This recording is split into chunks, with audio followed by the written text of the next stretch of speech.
सत श्री अकाल। तुसीं देख रहे हो टीवी पंजाब। मैं हाँ जसवीर ते प्रोग्राम पंजाब नाउ च तुहाडा स्वागत है। उम्मीद रख सकते हो कि मुख मंत्री ते भगवंत मान होरी आमो सामने होण, किसी मामले के उत्ते दोनों का पेच फसिया होवे और ये कल्ले किसी एक बंद कमरे च नहीं बल्कि उस मीटिंग दे विच जिथे गृह मंत्री अमित शाह होरी होण, जिथे हिमाचल का मुख मंत्री सुखविंदर सुक्खू होवे, जिथे हरियाणे का मुख मंत्री मनोहर लाल खट्टर होवे ते जिथे गवर्नर साहब भी बैठे होण चंडीगढ़ के प्रशासक के तौर पर। अकाली दल ने यह शंका जताई है और एक ट्वीट करके दलजीत सिंह चीमा होरां ने मुख मंत्री भगवंत मान होरां नूं कहा किते दब ना जाइयो उस मीटिंग दे विच जिहड़ी भलके उत्तरी जोनल कौंसल की होनी आ, ऐ ना होवे तुसीं केजरीवाल का प्रभाव मन के पंजाब के हित दा ते ला के आ जाओ। आमो सामने होइयो जिथे किते भी पंजाब के हित की गल आई। बड़ा दिलचस्प जिहा मैनूं लगदा कि मामला आ और ट्वीट करके जे कुछ हुण नहीं भी होना ना उहदी लोकां दे मनां दे विच शंका इस ट्वीट ने पैदा कर दी। चर्चा करनी तो फिर इहदे ते बनदी है। चर्चा इस गल दी भी करनी बनदी है, मनप्रीत बादल दे दुआले विजिलेंस कादी हुई तरह तरह दीयां कंसूआं निकल के आउणियां शुरू हो गईयां।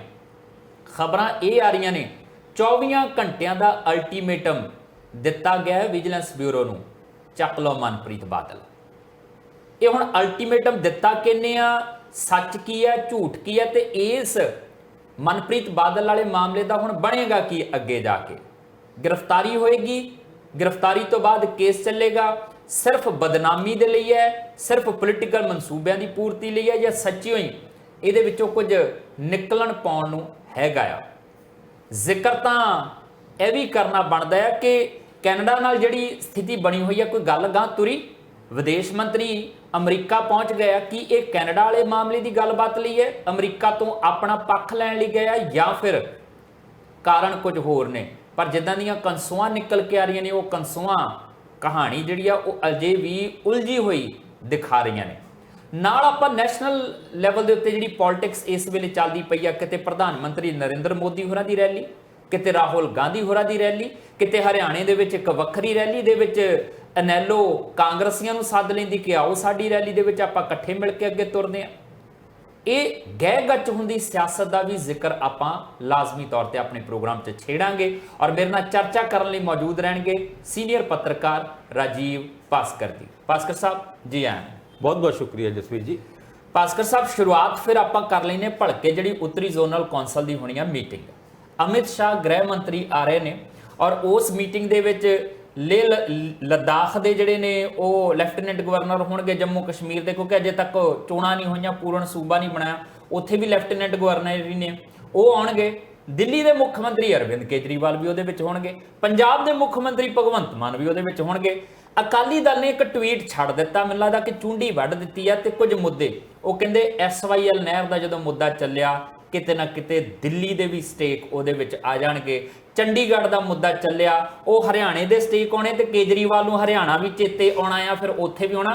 दब ना जाइयो, पंजाब दे हित गहणे ना रखियो। ਤੁਹਾਨੂੰ याद होएगा पिछले दिनों ਦੇ ਵਿੱਚ भाजपा के प्रधान सुनील जाखड़ उन्होंने भी इस तरह का ही एक गल की सी कि देखियो भगवंत मान जी पंजाब के हितों के उत्ते खड़ना है, तुसीं जाके वो जिद्दां हुंदा ना भावें अपना भलवान दूजे पासे होए जी, पर दूजे भलवान नूं शरीक भलवान नूं भी है पूरा ता दे के भेजते होंदे हैं कि भी अंदर जाके ढा लेना सीधा ही, पर ढा लैणगे तो मुसीबत किनूं होएगी। सुनील जाखड़ जी वाकई दिलों चाहते हो कि भी किसी भी तरीके नाल उत्थे भगवंत मान उन्हां अड़ जाण। हुण अकाली दल ने एक सीन बनाया, सीन बनाने तो बाद जिथे अरविंद केजरीवाल होणगे, सुप्रीमो जी होणगे, उत्थे भगवंत मान होणगे। भावें इस मीटिंग दे विच भगवंत मान उन्हां दा रुतबा सुप्रीमो तो उत्ते दा होएगा, पर फिर भी जिथे सुप्रीमो बैठे होण उत्थे अड़ना खड़ना लड़ना किन्ना कुछ जायज़ या किन्नी कुछ हिम्मत पै सकती है। यह एक बड़ी इंटरेस्टिंग स्टेज हैगी है जिन्हों अकाली दल ने एक तरीके नाल व्यंग्यात्मक तरीके नाल अगे वधाया है। कारण कि सुप्रीम कोर्ट दे विच कुछ साडे पंजाब दे मुद्दियां तो बाद, क्योंकि RDF के मुद्दे की गल कर रहे हैं, RDF का मुद्दा सुप्रीम कोर्ट दे विच है और भगवंत मान उन्होंने इस मीटिंग दे विच भी RDF के मुद्दे नूं उठाउण की कोशिश करनी है जी। इस मुद्दे के उत्ते जिद्दां दा राज्यपाल उन्हां दा रिस्पॉन्स सीगा कि जे तुसीं सबजुडिस मामले नूं इस तरह की किसी मीटिंग उठाओगे या मैं केंद्र नाल उठावां तो यह ठीक नहीं है, हुण सुप्रीम कोर्ट की वेट करने ਪਰ ਹਾਂ ਅਕਾਲੀ ਦਲ ਦੇ ਡਾਕਟਰ ਦਲਜੀਤ ਸਿੰਘ ਚੀਮਾ ਨੇ ਇਹ ਜ਼ਰੂਰ ਕਿਹਾ ਕਿ ਜਦ ਗੱਲ ਹਰਿਆਣੇ ਦੀ ਹੋ ਰਹੀ ਹੋਏਗੀ, ਗੱਲ SYL ਕਨਾਲ ਦੀ ਹੋ ਰਹੀ ਹੋਏਗੀ, ਤੇ ਕਿਤੇ ਤੁਸੀਂ ਵੱਖਰੀ ਜਿਹੜੀ ਵਿਧਾਨ ਸਭਾ ਹੈ ਉਹਦੇ ਵਾਸਤੇ ਹਰਿਆਣਾ ਨੂੰ ਜ਼ਮੀਨ ਦੇਣ ਦੇ ਮਾਮਲੇ ਦੇ ਵਿੱਚ, ਕਿਉਂਕਿ ਕੇਜਰੀਵਾਲ ਸਾਹਿਬ ਦੇ ਹਿੱਤ ਹਰਿਆਣਾ ਦੇ ਵਿੱਚ ਵੀ ਹੈਗੇ ਨੇ, ਅਸੀਂ ਜਾਣਦੇ ਹਾਂ, ਪਰ ਪੰਜਾਬ ਦੇ ਮੁੱਖ ਮੰਤਰੀ ਹੈਗੇ ਨੇ ਭਗਵੰਤ ਮਾਨ ਹੋਣਾ, ਕਿਤੇ ਉੱਤੇ ਕੋਈ ਕੰਪਰੋਮਾਈਜ਼ ਤਾਂ ਨਹੀਂ ਕਰ ਲੈਣਗੇ। ਕਿਤੇ ਉਹ ਜਿਹੜੇ 2 ਟਵੀਟ ਛੱਡੇ ਸੀਗੇ, ਜਿਨ੍ਹਾਂ ਟਵੀਟਾਂ ਦੇ ਉੱਤੇ ਰੌਲਾ ਪੈ ਗਿਆ ਸੀਗਾ ਕਿ ਜੇ ਹਰਿਆਣਾ ਨੂੰ ਵੱਖਰੀ ਜ਼ਮੀਨ ਦੇਣੀ ਹੈ ਤੇ ਫਿਰ ਪੰਜਾਬ ਨੂੰ ਵੀ ਦਿਓ, ਜਾਂ ਫਿਰ ਪੰਜਾਬ ਨੂੰ ਵੀ ਵੱਖਰੇ ਹਾਈ ਕੋਰਟ ਵਾਸਤੇ ਨਿਊ ਚੰਡੀਗੜ੍ਹ ਦੇ ਵਿੱਚ ਜਗ੍ਹਾ ਦਿਓ। ਉਹ ਟਵੀਟਾਂ ਦੇ ਰਾਹੀਂ, ਕਿਉਂਕਿ ਟਵੀਟ ਕਈ ਵਾਰ ਭਗਵੰਤ ਮਾਨ ਆਪ ਛੱਡਦੇ ਨੇ ਜਾਂ ਉਹਨਾਂ ਦੇ ਬਿਹਾਫ ਤੇ ਦਿੱਲੀ ਵਾਲੇ ਛੱਡਦੇ ਨੇ, ਇਹ ਵੀ ਇੱਕ ਬੜੀ ਅਜੀਬ ਜਿਹੀ ਸਥਿਤੀ ਬਣੀ ਹੋਈ ਹੈ। ਹੁਣ ਅਕਾਲੀ ਦਲ ਇਹ ਕਹਿਣਾ, ਦੇਖੋ ਕਿਤੇ ਕੋਈ ਕੰਪਰੋਮਾਈਜ਼ ਨਾ ਕਰ ਜਾਣਾ, ਕਿਉਂਕਿ ਸਾਰੇ ਪੇਚੀਦੇ ਮੁੱਦੇ ਅੱਜ ਜਾਂ ਕੱਲ੍ਹ ਜਦ ਇੱਕ ਮੀਟਿੰਗ ਸ਼ੁਰੂ ਹੋਏਗੀ ਤਦ ਇਹ ਉੱਠਣਗੇ। ਇਹਦਾ ਕੋਈ ਏਜੰਡਾ ਤਿਆਰ ਨਹੀਂ ਹੁੰਦਾ। ਵੱਖ-ਵੱਖ ਸੂਬੇ ਆਪਣਾ ਏਜੰਡਾ ਤਿਆਰ ਕਰਕੇ ਲੈ ਕੇ ਆਉਂਦੇ ਨੇ, ਔਰ ਉਸ ਏਜੰਡੇ ਦੇ ਹਿਸਾਬ ਨਾਲ ਆਪਣੇ ਸੂਬੇ ਦੇ, ਖਾਸ ਕਰਕੇ ਗੁਆਂਢੀ ਸੂਬਿਆਂ ਦੇ ਨਾਲ ਕਿਸੇ ਕਿਸਮ ਦਾ ਇਸ਼ੂ ਸ਼ੇਅਰਿੰਗ ਹੋਏ, ਜਾਂ ਗੁਆਂਢੀ ਸੂਬੇ ਦੇ ਕਿਸੇ ਏਜੰਡੇ ਦੇ ਉੱਤੇ ਦੂਜੇ ਸੂਬੇ ਨੂੰ ਕੋਈ ਆਬਜੈਕਸ਼ਨ ਹੋਏ, ਤੇ ਇਹਨਾਂ ਗੱਲਾਂ ਦਾ ਅਮਿਤ ਸ਼ਾਹ ਦੀ ਮੌਜੂਦਗੀ ਦੇ ਵਿੱਚ ਅੱਗੇ ਪੁਰਜ਼ੋਰ ਤਰੀਕੇ ਨਾਲ ਉਠਾਉਣਾ, ਉਹ ਵੀ ਕੇਜਰੀਵਾਲ ਉਹਨਾਂ ਦੀ ਪ੍ਰੈਜ਼ੈਂਸ ਦੇ ਵਿੱਚ, ਲੱਗਦਾ ਤੇ ਔਖਾ ਹੈ, ਪਰ ਔਖਾ ਕੰਮ ਭਗਵੰਤ ਮਾਨ ਉਹਨਾਂ ਨੂੰ ਕਰਨਾ ਹੀ ਪਏਗਾ, ਕਿਉਂਕਿ ਉਹ ਵੱਡੇ ਮੁੱਖ ਮੰਤਰੀ ਦੇ ਰੂਪ ਵਿੱਚ ਇਸ ਮੀਟਿੰਗ ਦੇ ਵਿੱਚ ਸ਼ਾਮਲ ਹੋ ਰਹੇ ਨੇ। ਕੇਜਰੀਵਾਲ ਉਹਨਾਂ ਦਿੱਲੀ ਦੇ ਮੁੱਖ ਮੰਤਰੀ ਹੈਗੇ ਆ। ਦਿੱਲੀ ਦੇ ਨਾਲ ਵੀ ਪਾਣੀ ਸ਼ੇਅਰਿੰਗ ਦੇ ਮੁੱਦੇ ਦੇ ਉੱਤੇ ਸਾਡਾ ਇੱਕ ਡਿਸਪਿਊਟ ਹੈ। ਉਸ ਡਿਸਪਿਊਟ ਦੇ ਵਿੱਚ ਭਗਵੰਤ ਮਾਨ ਉਹਨਾਂ ਕਿੱਦਾਂ ਦਾ ਸਟੈਂਡ ਲੈਣਗੇ, ਇਹ ਵੀ ਇੱਕ ਬੜੀ ਇੰਟਰਸਟਿੰਗ ਸਟੇਜ ਹੋਏਗੀ। ਪਰ ਚਲੋ ਅਸਲ ਦੇ ਵਿੱਚ ਰੌਲਾ ਦਿੱਲੀ ਜਾਂ ਪੰਜਾਬ ਦਾ ਘੱਟ ਆ, ਅਸਲ 'ਚ ਰੌਲਾ ਹਰਿਆਣੇ ਦਾ। ਹਰਿਆਣੇ ਨਾਲ ਸਾਡਾ, ਜੇ ਪੰਜਾਬ ਯੂਨੀਵਰਸਿਟੀ ਦੇ ਵਿੱਚ ਹਿੱਸੇਦਾਰੀ ਨੂੰ ਗੱਲ ਕਰ ਲਈਏ, ਹੁਣ ਜਦੋਂ ਦੁਬਾਰਾ ਫਿਰ ਖੱਟਰ ਹੋਰੀ ਕਹਿੰਦੇ ਕਿ ਸਾਨੂੰ ਦਿਓ ਦੁਬਾਰਾ ਹਿੱਸੇਦਾਰੀ, ਅਸੀਂ ਐਫੀਲੀਏਸ਼ਨ ਕਰਨੀ ਆ ਉਹਦੇ ਨਾਲ, ਤੇ ਪੰਜਾਬ ਸਰਕਾਰ ਕਹਿੰਦੀ ਨਹੀਂ ਹੋਣ ਦੇਣੀ। ਗਵਰਨਰ ਸਾਹਿਬ ਕਹਿੰਦੇ ਕਰ ਲੈਂਦੇ ਆ, ਉਹ ਕਹਿੰਦੇ ਦੱਸੋ ਤੁਸੀਂ ਉਹਨਾਂ ਵੱਲੋਂ ਬੋਲਦੇ ਆ ਜਾਂ ਸਾਡੇ ਵੱਲੋਂ ਬੋਲਦੇ ਆ। ਭਗਵੰਤ ਮਾਨ ਹੋਰੀ ਕਹਿੰਦੇ ਉਹ ਹਰਿਆਣੇ ਨਾਲ ਹੈਗਾ। SYL ਨਹਿਰ ਦਾ ਮੁੱਦਾ ਤਾਂ ਹਰਿਆਣੇ ਨਾਲ ਹੈਗਾ, ਚੰਡੀਗੜ੍ਹ ਦਾ ਮੁੱਦਾ ਤਾਂ ਹਰਿਆਣੇ ਨਾਲ ਹੈਗਾ, ਚੰਡੀਗੜ੍ਹ ਦੇ ਵਿੱਚ ਵੱਖਰੀ ਵਿਧਾਨ ਸਭਾ ਲਈ ਜਗ੍ਹਾ ਦਾ ਮੁੱਦਾ ਤਾਂ ਹਰਿਆਣੇ ਨਾਲ ਹੈਗਾ। ਤੋ ਉਹ ਸਾਰੀਆਂ ਚੀਜ਼ਾਂ ਜਿਹੜੀਆਂ ਨੇ ਉਹ ਹਰਿਆਣੇ ਨਾਲ ਆ, ਤੇ ਹਰਿਆਣੇ ਦੇ ਵਿੱਚ ਆਉਣ ਵਾਲੀਆਂ ਨੇ ਵਿਧਾਨ ਸਭਾ ਦੀਆਂ ਚੋਣਾਂ। ਉਹ ਵਿਧਾਨ ਸਭਾ ਦੀਆਂ ਚੋਣਾਂ ਨੂੰ ਲੈ ਕੇ ਆਮ ਆਦਮੀ ਪਾਰਟੀ ਪੱਬਾਂ ਭਾਰ ਹੋਈ ਪਈ ਹੈ। ਹੁਣ ਇਹ ਪੋਲੀਟੀਕਲ ਗੇਮ ਵੀ ਹੈ। ਹਾਲਾਂਕਿ ਪੁੱਛਣਾ ਤਾਂ ਫਿਰ ਇਹ ਵੀ ਬਣਦਾ ਕਿ ਜਦੋਂ ਭਾਈ ਅਕਾਲੀ ਦਲ ਸੀਗਾ ਉਦੋਂ ਕਿੰਨਾ ਕੁ ਤੁਸੀਂ ਪੰਜਾਬ ਦੇ ਹਿੱਤ ਬਚਾ ਲਿਆ, ਜਦੋਂ ਹਰਿਆਣੇ ਦੇ ਵਿੱਚ ਵੀ BJP ਦੀ ਸਰਕਾਰ ਸੀ ਤੇ ਤੁਹਾਡੀ ਵੀ ਇੱਥੇ ਅਕਾਲੀ ਭਾਜਪਾ ਦੀ ਗੱਠਜੋੜ ਦੀ ਸਰਕਾਰ ਸੀ, ਕਿੰਨੇ ਕੁ ਮਸਲੇ ਹੱਲ ਕਰ ਲਏ। ਪਰ ਕਿਉਂਕਿ ਹੁਣ ਪੋਲੀਟੀਕਲ ਪੇਚ ਫਸਦਾ ਆ, ਤੇ ਇਸ ਟ੍ਰੈਪ ਦੇ ਵਿੱਚ ਲੈਣ ਦੀ ਕਿਉਂ ਨਹੀਂ ਕੋਸ਼ਿਸ਼ ਕਰੇਗਾ ਅਕਾਲੀ? ਦੇਖੋ, ਜਦ ਤੁਸੀਂ ਉਸ ਮੀਟਿੰਗ, ਖਾਸ ਕਰਕੇ ਇਸ ਤਰੀਕੇ ਦੀ ਮੀਟਿੰਗ ਜਿਹੜੀ ਨਾਰਥਰਨ ਜ਼ੋਨਲ ਕਾਉਂਸਲ ਦੀ ਕੱਲ ਹੋਣ ਜਾ ਰਹੀ ਹੈ, ਉਸ ਤੋਂ ਬਾਹਰ ਹੋ ਨਾ, ਤੇ ਮੀਟਿੰਗ ਤੋਂ ਬਾਹਰ ਰਹਿ ਕੇ ਕਈ ਵਾਰ ਤੁਸੀਂ ਖੇਡ ਦੇ ਜ਼ਿਆਦਾ ਮਜ਼ੇ ਲੈ ਸਕਦੇ ਹੋ। ਉਹੀ ਕੁਝ ਅਕਾਲੀ ਦਲ ਕਰ ਰਿਹਾ। ਅਕਾਲੀ ਦਲ ਨੇ ਇਦਾਂ ਦੇ ਕੰਪਰੋਮਾਈਜ਼ ਬਹੁਤ ਵਾਰ ਇਦਾਂ ਦੀ ਮੀਟਿੰਗਾਂ ਦੇ ਵਿੱਚ ਕੀਤੀ ਹੈ ਜਿੱਥੇ ਉਹਨਾਂ ਦਾ ਬੋਲਣਾ ਉਹਨਾਂ ਦੇ ਵਾਸਤੇ ਕੋਈ ਸਿਆਸੀ ਮੁਸੀਬਤ ਲੈ ਕੇ ਆ ਸਕਦਾ ਸੀਗਾ। ਹੁਣ SYL ਦਾ ਮੁੱਦਾ ਕਿਸ ਕਰਕੇ ਇਹ ਮੁੱਦਾ ਬਣਿਆ ਹੈ, ਜੇ ਤੁਸੀਂ ਪਿਛੋਕੜ ਦੇਖੋ ਉਸ ਟਾਈਮ ਦੇ ਕੀਤੇ ਹੋਏ ਸਮਝੌਤੇ, ਕਪੂਰੀ ਪਿੰਡ, ਇਹ ਸਾਰੀ ਗੱਲਾਂ, ਤੇ ਉਹਦੇ ਵਿੱਚ ਵੱਖ-ਵੱਖ ਪਾਰਟੀਆਂ ਹੀ ਇਹਦੇ ਵਾਸਤੇ ਰਿਸਪੌਂਸੀਬਲ ਹੈਗੀਆਂ, ਭਾਵੇਂ ਉਹ ਅੱਜ ਆਪਣੀ ਰਿਸਪੌਂਸਿਬਿਲਿਟੀਜ਼ ਨਾ ਵੀ ਮੰਨਦੇ ਹੋਣ। ਪਰ ਇਹ ਮਸਲੇ ਜਿਹੜੇ ਹੁਣ ਖੜੇ ਨੇ, ਆ ਤੁਸੀਂ ਬਿਲਕੁਲ ਠੀਕ ਗੱਲ ਕੀਤੀ ਕਿ ਹਰਿਆਣਾ ਦੇ ਵਿੱਚ ਤੇ ਚੋਣਾਂ ਹੈਗੀ ਹੈ, ਔਰ ਸੁਪਰੀਮੋ ਜੀ ਦਾ ਤੇ ਉੱਥੇ ਵੀ ਸਟੇਕ ਹੈਗਾ, ਪਰ ਤੁਸੀਂ ਇੱਥੇ ਉਹ ਗੱਲ ਭੁੱਲ ਜਾਂਦੇ ਹੋ, ਹਰਿਆਣਾ ਤੋਂ ਪਹਿਲੇ ਰਾਜਸਥਾਨ ਦਾ ਵੀ ਹੈਗਾ। ਰਾਜਸਥਾਨ ਦੇ ਵਿੱਚ ਵੀ ਆਮ ਆਦਮੀ ਪਾਰਟੀ ਐਤਕੀ ਪੈਰ ਪਸਾਰਨਾ ਚਾਹੁੰਦੀ ਹੈ। ਹਜੇ ਤੇ ਕੱਲ ਰਾਜਸਥਾਨ ਦਾ ਪੰਗਾ ਪੈਣਾ BBMB ਦੀ ਸਥਾਈ ਮੈਂਬਰਸ਼ਿਪ ਨੂੰ ਲੈ ਕੇ, ਜਿਹਦੇ ਤੋਂ ਪੰਜਾਬ ਨਾ ਕਰਦਾ। ਤੁਸੀਂ ਇਹ ਦੇਖੋ ਕਿ ਪਿਛਲੇ ਦਿਨਾਂ ਦੇ ਵਿੱਚ BBMB ਦੇ ਇਸ ਮੁੱਦੇ ਦੇ ਉੱਤੇ ਪੰਜਾਬ ਸਰਕਾਰ ਨੇ ਸਿਰੇ ਤੋਂ ਨਾ ਕਰਤੀ ਕਿ ਰਾਜਸਥਾਨ ਨੂੰ ਕਿਸੇ ਵੀ ਤਰੀਕੇ ਨਾਲ BBMB ਦੇ ਵਿੱਚ ਕੋਈ ਸਟੇਕ ਨਾ ਦਿੱਤਾ ਜਾਏ। ਪਾਣੀਆਂ ਦਾ ਮੁੱਦਾ ਵੀ ਹੈ, ਪਾਣੀ ਜਿਹੜਾ ਜਾਂਦਾ ਉਧਰ ਨੂੰ। ਔਰ ਤੁਸੀਂ ਆਉਣ ਵਾਲੇ ਟਾਈਮ ਵਿੱਚ ਇਹ ਵੀ ਦੇਖਦੇ ਹੋ ਕਿ ਸੁਪਰੀਮੋ ਜੀ ਰਾਜਸਥਾਨ ਦੇ ਵਿੱਚ ਆਪਣੀ ਗਰੰਟੀਆਂ ਦੇ ਵਿੱਚ ਇਹ ਵੀ ਗਰੰਟੀ ਸ਼ਾਮਿਲ ਕਰ ਦੇਣ ਕਿ ਅਸੀਂ, ਜੇ ਸਾਡੀ ਸਰਕਾਰ ਰਾਜਸਥਾਨ ਦੇ ਵਿੱਚ ਬਣਾਈ, ਤੇ ਅਸੀਂ BBMB ਦੇ ਵਿੱਚ ਰਾਜਸਥਾਨ ਨੂੰ ਪਰਮਾਨੈਂਟ ਮੈਂਬਰਸ਼ਿਪ ਜਾਂ ਉਹਦਾ ਸਟੇਕ ਵੱਡਾ ਕਰਕੇ ਦਿਖਾਵਾਂਗੇ। ਯਾਨੀ ਵੱਖ-ਵੱਖ ਸੂਬਿਆਂ ਦੇ ਵਿੱਚ ਵੱਖ-ਵੱਖ ਪੋਲੀਟੀਕਲ ਪਾਰਟੀਆਂ ਦੇ, ਕਈ ਵਾਰ ਇੱਕੋ ਪੋਲੀਟੀਕਲ ਪਾਰਟੀ ਦੇ ਵੱਖ-ਵੱਖ ਸਟੈਂਡ ਹੁੰਦੇ ਨੇ। ਇਹ ਅਸੀਂ ਤਕਰੀਬਨ ਸਾਰੀ ਪੋਲੀਟੀਕਲ ਪਾਰਟੀਆਂ ਦੇ ਵਿੱਚ ਦੇਖ ਚੁੱਕੇ ਹਾਂ, ਸਿਵਾਏ ਅਕਾਲੀ ਦਲ, ਕਿਉਂਕਿ ਅਕਾਲੀ ਦਲ ਦੇ ਮੁੱਦੇ ਦੇ ਉੱਤੇ ਇਸ਼ੂਜ਼ ਦੇ ਨਾਲ ਕੰਪਰੋਮਾਈਜ਼ ਕਰਨ ਦਾ ਮੁੱਦਾ ਸੈਂਟਰ ਸਟੇਟ ਰਿਲੇਸ਼ਨ ਦੇ ਵਿੱਚ ਆਉਂਦਾ ਹੈ, ਲੇਕਿਨ ਪੋਲੀਟੀਕਲ ਇੰਟਰਸਟ ਹੋਣ ਕਰਕੇ ਕਿਸੇ ਮੁੱਦੇ ਦੇ ਉੱਤੇ ਕੰਪਰੋਮਾਈਜ਼ ਕਰਨਾ, ਇਹ ਹਜੇ ਤੱਕ ਸਾਰੀ ਪੋਲੀਟੀਕਲ ਪਾਰਟੀਆਂ ਦੇ ਕੇਸ ਦੇ ਵਿੱਚ ਅਸੀਂ ਦੇਖ ਚੁੱਕੇ ਹਾਂ, ਖਾਸ ਕਰਕੇ ਭਾਜਪਾ ਹੋਏ, ਕਾਂਗਰਸ ਹੋਏ, ਜਾਂ ਹੁਣ ਦੀ ਆਮ ਆਦਮੀ ਪਾਰਟੀ ਹੋਏ। ਤੇ ਇਸ ਕਰਕੇ ਕੋਈ ਵੱਡੀ ਗੱਲ ਨਹੀਂ, ਭਗਵੰਤ ਮਾਨ ਉਹਨਾਂ ਉੱਥੇ ਬਹੁਤੀ ਚੂੰ-ਚਾਂ ਨਾ ਕਰਨ, ਔਰ ਉਹਨਾਂ ਮੁੱਦਿਆਂ ਦੇ ਉੱਤੇ ਜਿਨ੍ਹਾਂ ਮੁੱਦਿਆਂ ਦੇ ਉੱਤੇ ਅੱਗੇ ਚੱਲ ਕੇ ਰਾਜਸਥਾਨ ਜਾਂ ਹਰਿਆਣਾ ਦੇ ਵਿੱਚ ਇਲੈਕਸ਼ਨ ਲੜਨੇ ਹੈ ਉਹਨਾਂ ਦੇ ਵਿੱਚ ਨਰਮ ਸਟੈਂਡ ਲੈਣ। ਪਰ ਨਰਮ ਲੈਣਗੇ ਉਹ ਕਹਿੰਦੇ ਨਾ ਕਿ ਵੀ ਜੀਣ ਨਹੀਂ ਦਿੰਦੇ ਦੂਜੇ ਲੋਕ। ਉੱਥੇ ਜਾ ਕੇ ਕੁਝ ਕਹਿੰਦੇ ਨੇ, ਉਹ ਗੱਲ ਭਾਵੇਂ ਭਗਵੰਤ ਮਾਨ ਹੋਣਾ ਜਾਂ ਆਮ ਆਦਮੀ ਪਾਰਟੀ ਤੇ ਬਾਹਰ ਨਾ ਵੀ ਕਰੇ, ਪਰ ਅਮਿਤ ਸ਼ਾਹ ਹੋਣਾ ਜਾਂ ਦੂਜੀ ਪੋਲੀਟੀਕਲ ਪਾਰਟੀਆਂ ਉਹ ਬਾਹਰ ਕਰ ਦੇਣਗੇ, ਦੇਖੋ ਅੰਦਰ ਇਹਨਾਂ ਨੇ ਆਹ ਗੱਲ ਕੀਤੀ। ਇਸ ਕਰਕੇ ਭਾਵੇਂ ਨੂਰਾ ਕੁਸ਼ਤੀ ਕਰਨੀ ਪਏ ਪਰ ਅੰਦਰ ਕੁਸ਼ਤੀ ਤੇ ਕਰਨੀ ਪਏਗੀ। ਇਹਦੇ ਵਿੱਚ ਇੱਕ ਚੀਜ਼ ਹੋਰ ਭਾਸਕਰ ਸਾਹਿਬ, ਕੱਲ ਦੀ ਮੀਟਿੰਗ ਦੇ ਨਾਲ ਜੋੜ ਕੇ, ਉਹ ਇੱਕ ਬਹੁਤ ਪੁਰਾਣਾ ਗੀਤ ਹੈ, ਉਹਦੀਆਂ ਸਤਰਾਂ ਸੀ, ਕੀ ਕਰਾਂ ਕਰਤਾਰਿਆ ਤੇਰਾ ਲਗਨ ਹੀ ਠੰਡਾ ਵੇ।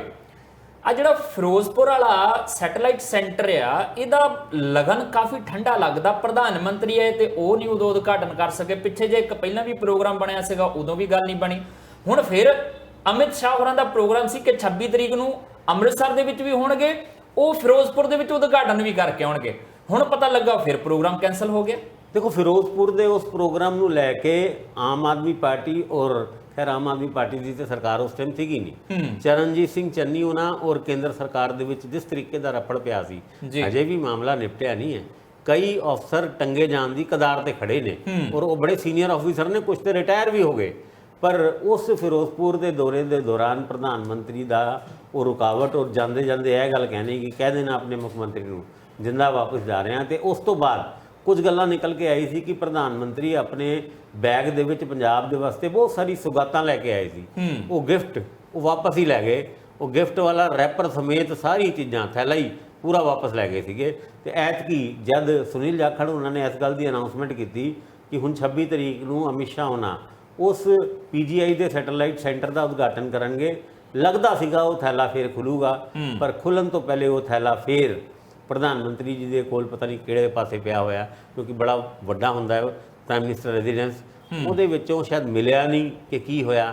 ਪਰ ਇਹ ਪ੍ਰੋਗਰਾਮ ਕੈਂਸਲ ਕਿਉਂ ਹੋਇਆ ਇਹਦੀ ਤੇ ਵਜ੍ਹਾ ਨਹੀਂ ਦੱਸੀ, ਕਿਉਂਕਿ ਇਸ ਤੋਂ ਪਹਿਲੇ ਵੀ ਅਮਿਤ ਸ਼ਾਹ ਉਹਨਾਂ ਦੇ ਭਾਵੇਂ ਉਹ ਮਾਰਚ 29 ਦੀ ਪਟਿਆਲੇ ਦੀ ਰੈਲੀ ਹੋਏ, ਉਸ ਤੋਂ ਬਾਅਦ ਨਸ਼ੇ ਦੇ ਮੁੱਦੇ ਦੇ ਉੱਤੇ ਵੱਖ-ਵੱਖ ਸਮੇਂ ਤੇ ਪੰਜਾਬ ਦੇ ਵਿੱਚ ਯਾਤਰਾ ਕੱਢਣ ਦੀ ਗੱਲ ਹੋਏ, ਜਾਂ ਫਿਰ ਹੁਣ PGI ਦੇ ਸੈਟੇਲਾਈਟ ਸੈਂਟਰ ਦਾ ਉਦਘਾਟਨ ਦਾ ਦੌਰਾ, ਇਹ ਸਾਰੀ ਚੀਜ਼ਾਂ ਸਮੇਂ ਤੋਂ ਪਹਿਲੇ ਰੱਦ ਹੋ ਜਾਂਦੀ ਹੈ। ਰੱਦ ਹੋਣ ਦਾ ਕਾਰਨ ਐਤਕੀ ਵੀ ਨਹੀਂ ਪਤਾ ਲੱਗਿਆ, ਔਰ ਪਹਿਲੇ ਵੀ ਕੋਈ ਬਹੁਤਾ ਰੱਦ ਹੋਣ ਦਾ ਕਾਰਨ ਨਹੀਂ ਮਿਲਿਆ ਸੀ। ਹਾਂ, ਗਵਰਨਰ ਸਾਹਿਬ ਨੇ ਆਪਣਾ ਸਰਹੱਦੀ ਜ਼ਿਲ੍ਹਿਆਂ ਦਾ ਦੌਰਾ ਜ਼ਰੂਰ ਕੱਲ ਦੀ ਮੀਟਿੰਗ ਕਰਕੇ ਰੱਦ ਕਰਤਾ ਸੀ। ਬਿਲਕੁਲ, ਬਹੁਤ ਸਾਰੀਆਂ ਚੀਜ਼ਾਂ ਨੇ, ਮਤਲਬ ਕਿ ਇਸ ਸਮੇਂ ਮੀਟਿੰਗ ਤਾਂ ਹੈ ਉੱਤਰੀ ਜ਼ੋਨਲ ਕੌਂਸਲ ਦੀ, ਜਿਹਦੇ ਵਿੱਚ ਸੂਬਿਆਂ ਦੇ ਵੱਲੋਂ ਬਹੁਤ ਮਹੱਤਵਪੂਰਨ ਮੁੱਦਿਆਂ ਦੇ ਉੱਤੇ ਚਰਚਾ, ਜਿੱਦਾਂ ਦੇ ਏਜੰਡੇ ਨਿਕਲ ਕੇ ਆਉਂਦੇ ਆ ਉਹਨਾਂ ਦੇ ਉੱਤੇ ਚਰਚਾ ਹੋਣੀ। ਪਰ ਇਸ ਮੀਟਿੰਗ ਦੇ ਉੱਤੇ ਵੀ ਸਿਆਸਤ ਕਿਸ ਕਦਰ ਭਾਰੂ ਰਹੇਗੀ, ਤੁਹਾਡੇ ਸਟੇਕ ਕਿਹੋ ਜਿਹਾ, ਤੁਹਾਡੇ ਇੰਟਰਸਟ ਕਿਹੋ ਜਿਹਾ, ਤੁਸੀਂ ਕਿਸ ਪੋਲੀਟੀਕਲ ਪਾਰਟੀ ਨਾਲ ਸੰਬੰਧ ਰੱਖਦੇ ਹੋ, ਕਿੱਥੇ ਕਿੱਥੇ ਚੋਣ ਲੜਨੀ ਆ, ਤੇ ਉਹ ਚੋਣ ਦੇ ਆਧਾਰ ਤੇ ਤੁਸੀਂ ਕਿੱਥੇ ਬੋਲਣਾ ਤੇ ਕਿੱਥੇ ਚੁੱਪ ਹੋ ਜਾਣਾ, ਇਹ ਆਪਣੇ ਆਪ ਦੇ ਵਿੱਚ ਮਹੱਤਵਪੂਰਨ ਹੈ। ਔਰ ਸਾਰੀਆਂ ਹੀ ਪੋਲੀਟੀਕਲ ਪਾਰਟੀਆਂ, ਭਾਸਕਰ ਸਾਹਿਬ ਕਹਿੰਦੇ ਕਿ ਅਕਾਲੀ ਦਲ ਖੇਤਰੀ ਪਾਰਟੀ ਆ, ਪਰ ਜਿੱਦਣ ਅਕਾਲੀ ਦਲ ਹਰਿਆਣੇ 'ਚ ਚੋਣਾਂ ਲੜਦਾ ਸੀ ਉਹਦਾ ਵੀ ਇੰਟਰਸਟ ਬਦਲ ਜਾਂਦਾ ਸੀਗਾ ਕਿ ਇਨੈਲੋ ਨਾਲ ਜਦੋਂ ਹੁੰਦਾ ਸੀਗਾ ਉਦੋਂ ਹਰਿਆਣੇ ਵਾਲਾ ਅਕਾਲੀ ਦਲ SYL ਦੇ ਪੱਖ 'ਚ ਹੁੰਦਾ ਸੀ ਤੇ ਇੱਥੇ ਵਾਲਾ ਅਕਾਲੀ ਦਲ ਉਹਦੇ ਵਿਰੋਧ 'ਚ ਹੁੰਦਾ ਸੀਗਾ। ਦਿੱਲੀ 'ਚ ਜਾ ਕੇ ਇਸ ਅਕਾਲੀ ਦਲ ਦੀਆਂ ਪ੍ਰਾਇੋਰਟੀਜ਼ ਜਿਹੜੀਆਂ ਨੇ ਉਹ ਹੋਰ ਹੋ ਜਾਂਦੀਆਂ ਸੀਗੀਆਂ। ਜਦੋਂ ਤੁਸੀਂ ਖੇਤਰੀ ਪਾਰਟੀ ਹੋਵੋ ਕੱਲੀ, ਫਿਰ ਤੁਸੀਂ ਖੇਤਰ ਦੇ ਬਾਰੇ ਹੀ ਸੋਚਣਾ ਹੁੰਦਾ, ਜਿੱਥੋਂ ਕੁਝ ਹਾਸਲ ਕਰਨਾ ਹੁੰਦਾ। ਪਰ ਜਿੱਦਾਂ ਜਿੱਦਾਂ ਤੁਸੀਂ ਪੈਰ ਪਸਾਰਦੇ ਜਾਂਦੇ ਹੋ ਤੇ ਫਿਰ ਤੁਹਾਡੀਆਂ ਜ਼ਿੰਮੇਵਾਰੀਆਂ ਥੋੜੀਆਂ ਵੱਡੀਆਂ ਹੁੰਦੀਆਂ ਜਾਂਦੀਆਂ, ਤੇ ਜਿੱਥੋਂ ਤੁਸੀਂ ਨਿਕਲੇ ਹੁੰਦੇ ਆ ਫਿਰ ਉਹ ਤਾਂ ਸੋਚਦੇ ਆ ਕਿ ਇਹ ਤਾਂ ਪੱਕੇ ਤੌਰ ਤੇ ਹੈਗਾ ਹੀ ਹੈਗਾ, ਹੁਣ ਅਗਲਿਆਂ ਦਾ ਦੇਖੀਏ, ਕੁਝ ਇਦਾਂ ਦਾ ਨਾ ਕਿਹਾ ਜਾਵੇ ਜਿਹਦੇ ਨਾਲ ਨੁਕਸਾਨ ਹੋ ਜਾਵੇ। ਐਵੇਂ ਤਾਂ ਨਹੀਂ ਭਗਵੰਤ ਮਾਨ ਹੋਰਾਂ ਨੇ ਤੇ ਕੇਜਰੀਵਾਲ ਹੋਰਾਂ ਨੇ ਹਰਿਆਣੇ ਦੇ ਵਿੱਚ ਇੱਕ ਮੀਡੀਆ ਕਾਨਫਰੰਸ ਦੇ ਵਿੱਚ ਇਹ ਕਹਿਤਾ ਕਿ ਪਾਣੀ ਤਾਂ ਜੀ ਦੋਨਾਂ ਸੂਬਿਆਂ ਨੂੰ ਚਾਹੀਦਾ ਹੈ, ਇਹ ਕੇਂਦਰ ਸਰਕਾਰ ਨੂੰ ਕਰਨਾ ਚਾਹੀਦਾ, ਸਾਡੇ ਕੋਲ ਤਾਂ ਸਾਰੇ ਹੱਲ ਹੈਗੇ, ਇੱਕ ਵਾਰੀ ਚਾਹ ਦੇ ਕੱਪ ਤੇ ਸੱਦ ਲੈਣ। ਕੇਜਰੀਵਾਲ ਹੋਰੀ ਕਹਿੰਦੇ ਮੈਨੂੰ ਪ੍ਰਧਾਨ ਮੰਤਰੀ ਮੈਂ ਸਾਰੇ ਹੱਲ ਕੱਢ ਕੇ ਦੇ ਦਾਂਗਾ। ਇਹ ਗੱਲਾਂ ਇਸੇ ਕਰਕੇ ਕਰਨੀਆਂ ਪੈਂਦੀਆਂ ਕਿ ਨਾ ਤਾਂ ਹਰਿਆਣੇ 'ਚ ਇਹ ਕਹਿ ਸਕਦੇ ਜਾ ਕੇ ਅਸੀਂ ਨਹੀਂ ਪਾਣੀ ਦੇ ਸਕਦੇ ਭਗਵੰਤ ਮਾਨ ਹੋਰੀ, ਤੇ ਨਾ ਅਰਵਿੰਦ ਕੇਜਰੀਵਾਲ ਇਹ ਕਹਿ ਸਕਦੇ ਕਿ ਨਹੀਂ ਹਰਿਆਣੇ ਨੂੰ ਕੀ ਲੋੜ ਹੈ ਪਾਣੀ ਦੀ, ਪੰਜਾਬ ਦਾ ਪਾਣੀ ਪੰਜਾਬ ਦੇ ਕੋਲ ਰਹਿਣ ਦਿਓ। ਚੋਣਾਂ ਲੜਨੀਆਂ ਨੇ, ਵੋਟਾਂ ਕਿੱਥੋਂ ਲੈਣੀਆਂ ਫਿਰ?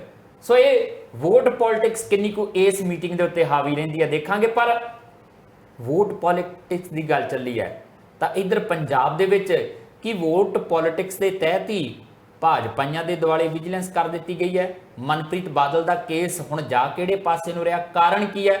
ਜ਼ਿਕਰ ਛੇੜਦੇ ਹਾਂ ਛੋਟੇ ਜਿੰਨੇ ਵਿਰਾਮ ਤੋਂ ਬਾਅਦ।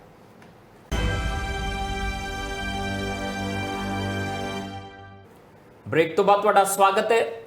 मनप्रीत बादल के खिलाफ FIR नंबर 21 दर्ज हो गई है। 6 बंदे उहदे च नामजद कर लिया समेत मनप्रीत बादल। 2 की गिरफ्तारी की कल कंसो आ गई सी, एक कहंदे अद्धी क रात नूं चक लिया, पर आपां इहदे तो गांह की गल करनी है। ये गल्लां हो वापर चुकियां आ। आपां लभदे आ कि असल च कारण की है। पहलां कांग्रेसी चक्के जांदे सी, एक तो बाद एक, हुण कल्ले भाजपाई ही क्यों चक्के जांदे आ? ਜਾਂ ਜਦੋਂ ਕਿਸੇ ਸੀਟ ਤੇ ਚੋਣ ਨੂੰ ਲੈ ਕੇ ਕਿਸੇ ਦੇ ਕੈਂਡੀਡੇਟਰ ਦੇ ਦਾਅਵੇ ਪੱਕੇ ਹੁੰਦੇ ਆ, ਉਦੋਂ ਕਿਉਂ ਇਹ ਚੀਜ਼ਾਂ ਨਿਕਲ ਕੇ ਆਉਂਦੀਆਂ ਨੇ ਕਿ ਉਹ ਬੰਦਾ ਵਿਜੀਲੈਂਸ ਦੇ ਧੱਕੇ ਚੜਦਾ ਹੈ?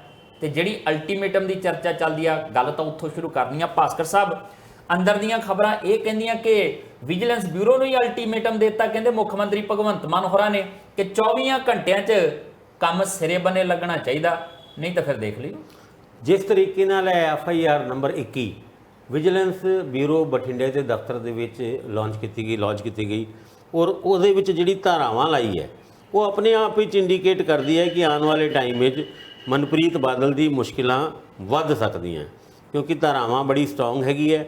ਔਰ ਧਾਰਾਵਾਂ ਦੇ ਨਾਲ ਜੇ ਗੱਲ ਕਰੀਏ 6 ਟੋਟਲ ਐਕਿਊਜ਼ ਸੀਗੇ, ਉਹਨਾਂ ਐਕਿਊਜ਼ ਦੇ ਵਿੱਚੋਂ ਐਕਿਊਜ਼ ਨੰਬਰ 1 ਮਨਪ੍ਰੀਤ ਸਿੰਘ ਬਾਦਲ, ਦੂਜੇ ਐਕਿਊਜ਼ ਬਣਾਏ ਗਏ ਨੇ ਵਿਕਰਮ ਸਿੰਘ ਸ਼ੇਰਗਿੱਲ, ਜੋ ਕਿ ਉੱਥੇ ਦੇ ਫਾਰਮਰ ਐਡਮਿਨਿਸਟ੍ਰੇਟਰ ਨੇ ਬਠਿੰਡਾ ਅਰਬਨ ਡਿਵੈਲਪਮੈਂਟ ਅਥਾਰਟੀ ਦੇ। ਉਸ ਤੋਂ ਇਲਾਵਾ ਇੱਕ ਪੰਕਜ ਜਿਹੜੇ ਸੁਪਰੀਡੈਂਟ ਹੁੰਦੇ ਸੀਗੇ, ਬਾਕੀ 3 ਅਮਨਦੀਪ, ਰਾਜੀਵ ਕੁਮਾਰ ਤੇ ਵਿਕਾਸ ਕੁਮਾਰ, ਇਹ ਉਹ ਸ਼ਖਸ ਨੇ ਜਿਨ੍ਹਾਂ ਨੇ ਇੱਕੋ ਹੀ ਕੰਪਿਊਟਰ ਤੇ ਇੱਕੋ ਹੀ IP ਐਡਰੈਸ ਤੋਂ ਉਹ ਬੋਲੀ ਲਾਈ ਸੀ, ਜਿਹੜੀ ਬੋਲੀ ਦੇ ਤਹਿਤ ਅਲਟੀਮੇਟਲੀ ਪਲਾਟ ਦੇ ਮਾਲਿਕ ਬਣੇ ਮਨਪ੍ਰੀਤ ਸਿੰਘ ਬਾਦਲ। ਮਨਪ੍ਰੀਤ ਸਿੰਘ ਬਾਦਲ ਉਹਨਾਂ ਨੇ ਵੀ ਉਸ ਪਲਾਟ ਨੂੰ ਖਰੀਦਣ ਦੇ ਵਿੱਚ ਇੰਨੀ ਤੇਜ਼ੀ ਦਿਖਾਈ ਕਿ ਹਜੇ ਤੇ ਉਸ ਬੋਲੀ ਨੂੰ ਅਪਰੂਵਲ ਵੀ ਨਹੀਂ ਮਿਲੀ ਸੀ ਬਠਿੰਡਾ ਡਿਵੈਲਪਮੈਂਟ ਅਥਾਰਟੀ ਤੋਂ, ਉਹਨਾਂ ਨੇ ਉਹ ਪਲਾਟ ਖਰੀਦ ਲਿਆ ਸੀ। ਇਹ ਸਾਰੀ ਕਹਾਣੀ ਦਾ ਤੇ ਸਾਰਿਆਂ ਨੂੰ ਪਤਾ ਹੈ। ਇਸ ਮੁੱਦੇ ਦੇ ਉੱਤੇ ਇੱਕ ਵਾਰ ਆਫ ਸਟੇਟਮੈਂਟ ਯਾਨੀ ਸ਼ਬਦਾਂ ਦੀ ਜੰਗ ਮੁੱਖ ਮੰਤਰੀ ਭਗਵੰਤ ਮਾਨ ਔਰ ਮਨਪ੍ਰੀਤ ਬਾਦਲ, ਜਿਹੜੇ ਕਦੀ ਗੁਰੂ ਚੇਲੇ ਹੁੰਦੇ ਸੀ, ਯਾਨੀ ਅਗਰ ਭਗਵੰਤ ਮਾਨ ਉਹਨਾਂ ਨੂੰ ਪੋਲਿਟਿਕਸ ਵਿੱਚ ਲੈ ਕੇ ਆਏ ਨੇ ਤੇ ਮਨਪ੍ਰੀਤ ਬਾਦਲ ਲੈ ਕੇ ਆਏ ਨੇ ਆਪਣੀ PPP ਪਾਰਟੀ ਦੇ ਦੁਆਰਾ। ਦੋਨਾਂ ਦੇ ਵਿੱਚ ਬੜੀ ਜ਼ਬਰਦਸਤ ਜੰਗ ਚੱਲੀ। ਜੰਗ ਦੇ ਵਿੱਚ ਦੋਨਾਂ ਨੇ ਇੱਕ ਦੂਜੇ ਨੂੰ ਚੈਲੰਜ ਤੱਕ ਕਰਤਾ। ਔਰ 22 ਤਰੀਕ ਨੂੰ ਜਿਸ ਤਰੀਕੇ ਨਾਲ ਮਨਪ੍ਰੀਤ ਸਿੰਘ ਬਾਦਲ ਉਹਨਾਂ ਨੇ ਇੱਕ ਬਠਿੰਡੇ ਦੀ ਕੋਰਟ ਦੇ ਵਿੱਚ ਬਲੈਂਕਟ ਬੇਲ ਦੀ ਐਪਲੀਕੇਸ਼ਨ ਲਾਈ, ਉਸੇ ਦਿਨ ਸ਼ਾਮ ਨੂੰ ਕਹਿੰਦੇ ਆ ਵਿਜੀਲੈਂਸ ਬਿਊਰੋ ਦੇ ਵਿੱਚ DA ਲੀਗਲ ਨੂੰ ਚੇਚੇ ਤੌਰ ਤੇ ਬੁਲਾ ਕੇ ਇੱਕ ਰਾਏ ਲਿੱਤੀ ਗਈ ਵੀ ਕੇਸ ਬਣਦਾ ਹੈ ਨਾ। ਔਰ ਜਦ DA ਲੀਗਲ ਨੇ ਪੂਰੇ ਤਰੀਕੇ ਨਾਲ ਸੰਤੁਸ਼ਟ ਹੋ ਕੇ ਇਹ ਰਾਏ ਲਿਖਿਤ ਵਿੱਚ ਦਿੱਤੀ ਤੇ ਫਿਰ FIR ਦਰਜ ਕਰ ਦਿੱਤੀ ਗਈ।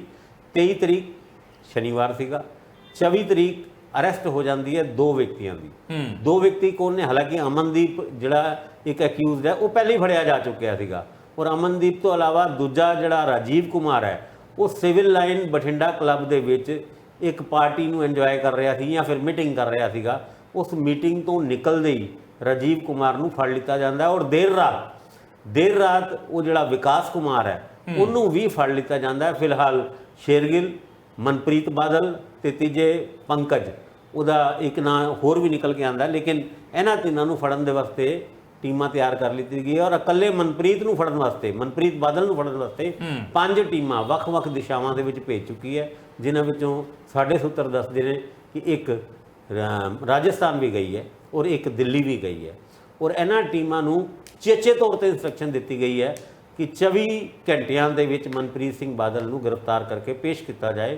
ਹਾਲਾਂਕਿ 26 ਤਰੀਕ ਨੂੰ ਉਹਨਾਂ ਦੀ ਉਹ ਬਲੈਂਕਟ ਬੇਲ ਦੀ ਐਪਲੀਕੇਸ਼ਨ ਬਠਿੰਡਾ ਕੋਰਟ ਦੇ ਵਿੱਚ ਪੈਂਡਿੰਗ ਹੈਗੀ ਹੈ।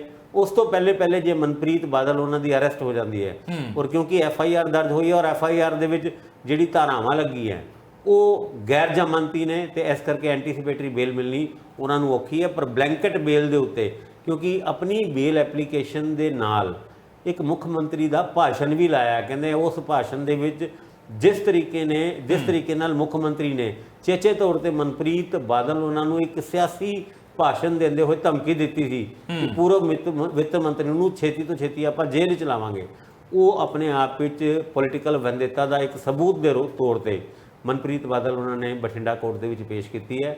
ਪਰ ਅੱਜ ਉਹਨਾਂ ਦੀ ਗ੍ਰਿਫਤਾਰੀ ਹੋਏਗੀ ਜਾਂ ਨਹੀਂ ਹੋਏਗੀ, ਇਹ ਤੇ ਮੁਸ਼ਤੈਦੀ ਨਾਲ ਜਿਸ ਤਰੀਕੇ ਨਾਲ ਵਿਜੀਲੈਂਸ ਬਿਊਰੋ ਹਰਪਾਲ ਸਿੰਘ ਚੀਮਾ ਜੋ ਵਿਜੀਲੈਂਸ ਬਿਊਰੋ ਬਠਿੰਡਾ ਦੇ ਚੀਫ ਨੇ, ਉਹਨਾਂ ਦੇ ਨਾਲ ਵੀ ਮੇਰੀ ਗੱਲ ਹੋਈ ਸੀ। ਉਹਨਾਂ ਦਾ ਕਹਿਣਾ ਸੀਗਾ ਕਿ ਅਸੀਂ ਆਪਰੇਸ਼ਨ ਤੇ ਲੱਗੇ ਹੋਏ ਹਾਂ ਔਰ ਬੜੀ ਜਲਦੀ ਅਸੀਂ ਕਾਮਯਾਬੀ ਹਾਸਿਲ ਕਰ ਲਾਂਗੇ।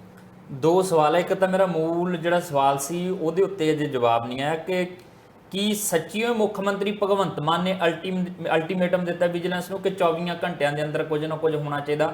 ਦੂਜਾ ਇਹਦੇ ਨਾਲ ਇੱਕ ਜੋੜ ਕੇ ਹੋਰ ਸਵਾਲ ਕਿ ਜਦੋਂ ਕੋਈ ਕੈਂਡੀਡੇਟ ਆਮ ਆਦਮੀ ਪਾਰਟੀ ਨੂੰ ਲੱਗਦਾ ਕਿ ਸਟਰੋਂਗ ਹੋ ਸਕਦਾ ਹੈ ਸਾਡੇ ਮੁਕਾਬਲੇ 'ਚ ਕਿਸੇ ਵੀ ਚੋਣ 'ਚ, ਫਿਕਸ ਕਰ ਲਿਆ ਜਾਂਦਾ ਉਸ ਕੈਂਡੀਡੇਟ ਨੂੰ।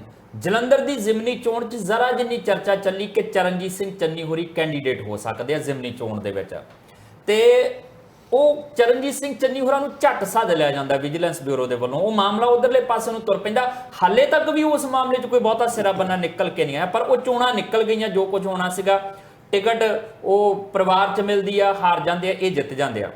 ਹੁਣ ਬਠਿੰਡੇ ਦੇ ਵਿੱਚ ਮਨਪ੍ਰੀਤ ਬਾਦਲ ਲਗਭਗ ਤੈਅ ਆ ਕਿ ਕੈਂਡੀਡੇਟ ਭਾਜਪਾ ਵੱਲੋਂ ਹੋਏਗਾ ਔਰ ਮਜ਼ਬੂਤ ਇੱਕ ਮੁਕਾਬਲੇ ਦੇ ਵਿੱਚ ਹੋਏਗਾ, ਕਿਉਂਕਿ ਨਾ ਸਿਰਫ ਮਨਪ੍ਰੀਤ ਬਾਦਲ ਆਪਣੇ ਪੱਧਰ ਤੇ, ਉਹਨੇ ਉੱਥੋਂ ਦੀ ਬਠਿੰਡੇ ਦੀ ਨਗਰ ਨਿਗਮ ਨੂੰ ਵੀ ਆਪਣੇ ਪੱਖ 'ਚ ਕੀਤਾ। ਮੈਨੂੰ ਲੱਗਦਾ ਕਿ ਇਹ ਉਹ ਨਗਰ ਨਿਗਮ ਆ ਜਿਹੜੀ ਆਮ ਆਦਮੀ ਪਾਰਟੀ ਸੱਤਾ 'ਚ ਬੈਠੀ ਹੋਈ ਧਿਰ ਨਾਲ ਨਾ ਜੁੜ ਕੇ ਭਾਜਪਾ ਨਾਲ ਜੁੜੀ ਹੋਈ ਹੈ, ਮਨਪ੍ਰੀਤ ਬਾਦਲ ਨਾਲ। ਇਹ ਹੁਣ ਮਨਪ੍ਰੀਤ ਬਾਦਲ ਦੇ ਦੁਆਲੇ ਲੱਗਦਾ ਹੈ ਕਿ ਇਹ ਇਸ ਪਾਸੇ ਵੀ ਆ ਕਿ ਕੋਈ ਵੀ ਕੈਂਡੀਡੇਟ ਅਗਲਾ ਮਜ਼ਬੂਤ ਨਹੀਂ ਰਹਿਣ ਦੇਣਾ ਜੇ ਸਾਡੇ ਕੋਲ ਕਮਜ਼ੋਰ ਹੈ ਤਾਂ। ਮੈਨੂੰ ਲੱਗਦਾ ਹੈ ਕਿ ਇਹ ਜਿਹੜਾ ਨਗਰ ਨਿਗਮ ਦੇ ਮਾਮਲੇ ਦੇ ਵਿੱਚ ਸ਼ਾਇਦ ਸਾਡੇ ਤੋਂ ਕੋਈ ਗਲਤੀ ਹੋ ਰਹੀ ਹੈ। ਇਹ ਮਨਪ੍ਰੀਤ ਬਾਦਲ ਦੇ ਨਾਲ ਉੱਥੇ ਦੇ ਮੇਅਰ ਨਾਲ ਜ਼ਰੂਰ ਸੀਗੇ, ਬਾਅਦ ਚੋਂ ਉਹਨਾਂ ਨੂੰ ਕੱਢ ਦਿੱਤਾ ਗਿਆ ਸੀ ਕਾਂਗਰਸ ਤੋਂ। ਔਰ ਮੋਗਾ ਇੱਕ ਇਸ ਤਰ੍ਹਾਂ ਅੱਧਿਓਂ ਵੱਧ ਜਿਹੜੀ ਨਗਰ ਨਿਗਮ ਸੀ ਉਹ ਮਨਪ੍ਰੀਤ ਬਾਦਲ ਨਾਲ ਬਾਅਦ ਚੋਂ ਇੱਧਰ ਉੱਧਰ ਹੋ ਗਏ ਸੀ। ਚਲੋ ਤੁਹਾਡੀ ਗੱਲ ਠੀਕ ਹੈ ਕਿ ਮਨਪ੍ਰੀਤ ਬਾਦਲ ਉੱਥੋਂ ਕੈਂਡੀਡੇਟ ਹੋ ਸਕਦੇ ਨੇ, ਕਿ ਇਹ ਵਜ੍ਹਾ ਤੇ ਨਹੀਂ ਕਿ ਉਹਨਾਂ ਨੂੰ ਇਮੀਡੀਏਟਲੀ ਅਰੈਸਟ ਕਰਨ ਦੇ ਹੁਕਮ ਦਿੱਤੇ ਗਏ ਨੇ। ਮੈਨੂੰ ਇਹ ਲੱਗਦਾ ਕਿ ਵਜ੍ਹਾ ਹੈ ਨਹੀਂ, ਵਜ੍ਹਾ ਤੇ ਸ਼ਰੀਕੀ ਦੀ ਹੈ। ਕਦੀ ਤੁਹਾਡਾ ਕੋਈ ਗੁਰੂ ਹੋਏ ਨਾ, ਔਰ ਉਹ ਗੁਰੂ ਔਰ ਚੇਲੇ ਦੇ ਵਿੱਚ ਜਦ ਲੜਾਈ ਹੁੰਦੀ ਹੈ ਤੇ ਅੰਦਰ ਦੀ ਕਈ ਗੱਲਾਂ ਬਾਹਰ ਨਿਕਲ ਕੇ ਆਉਂਦੀ ਹੈ।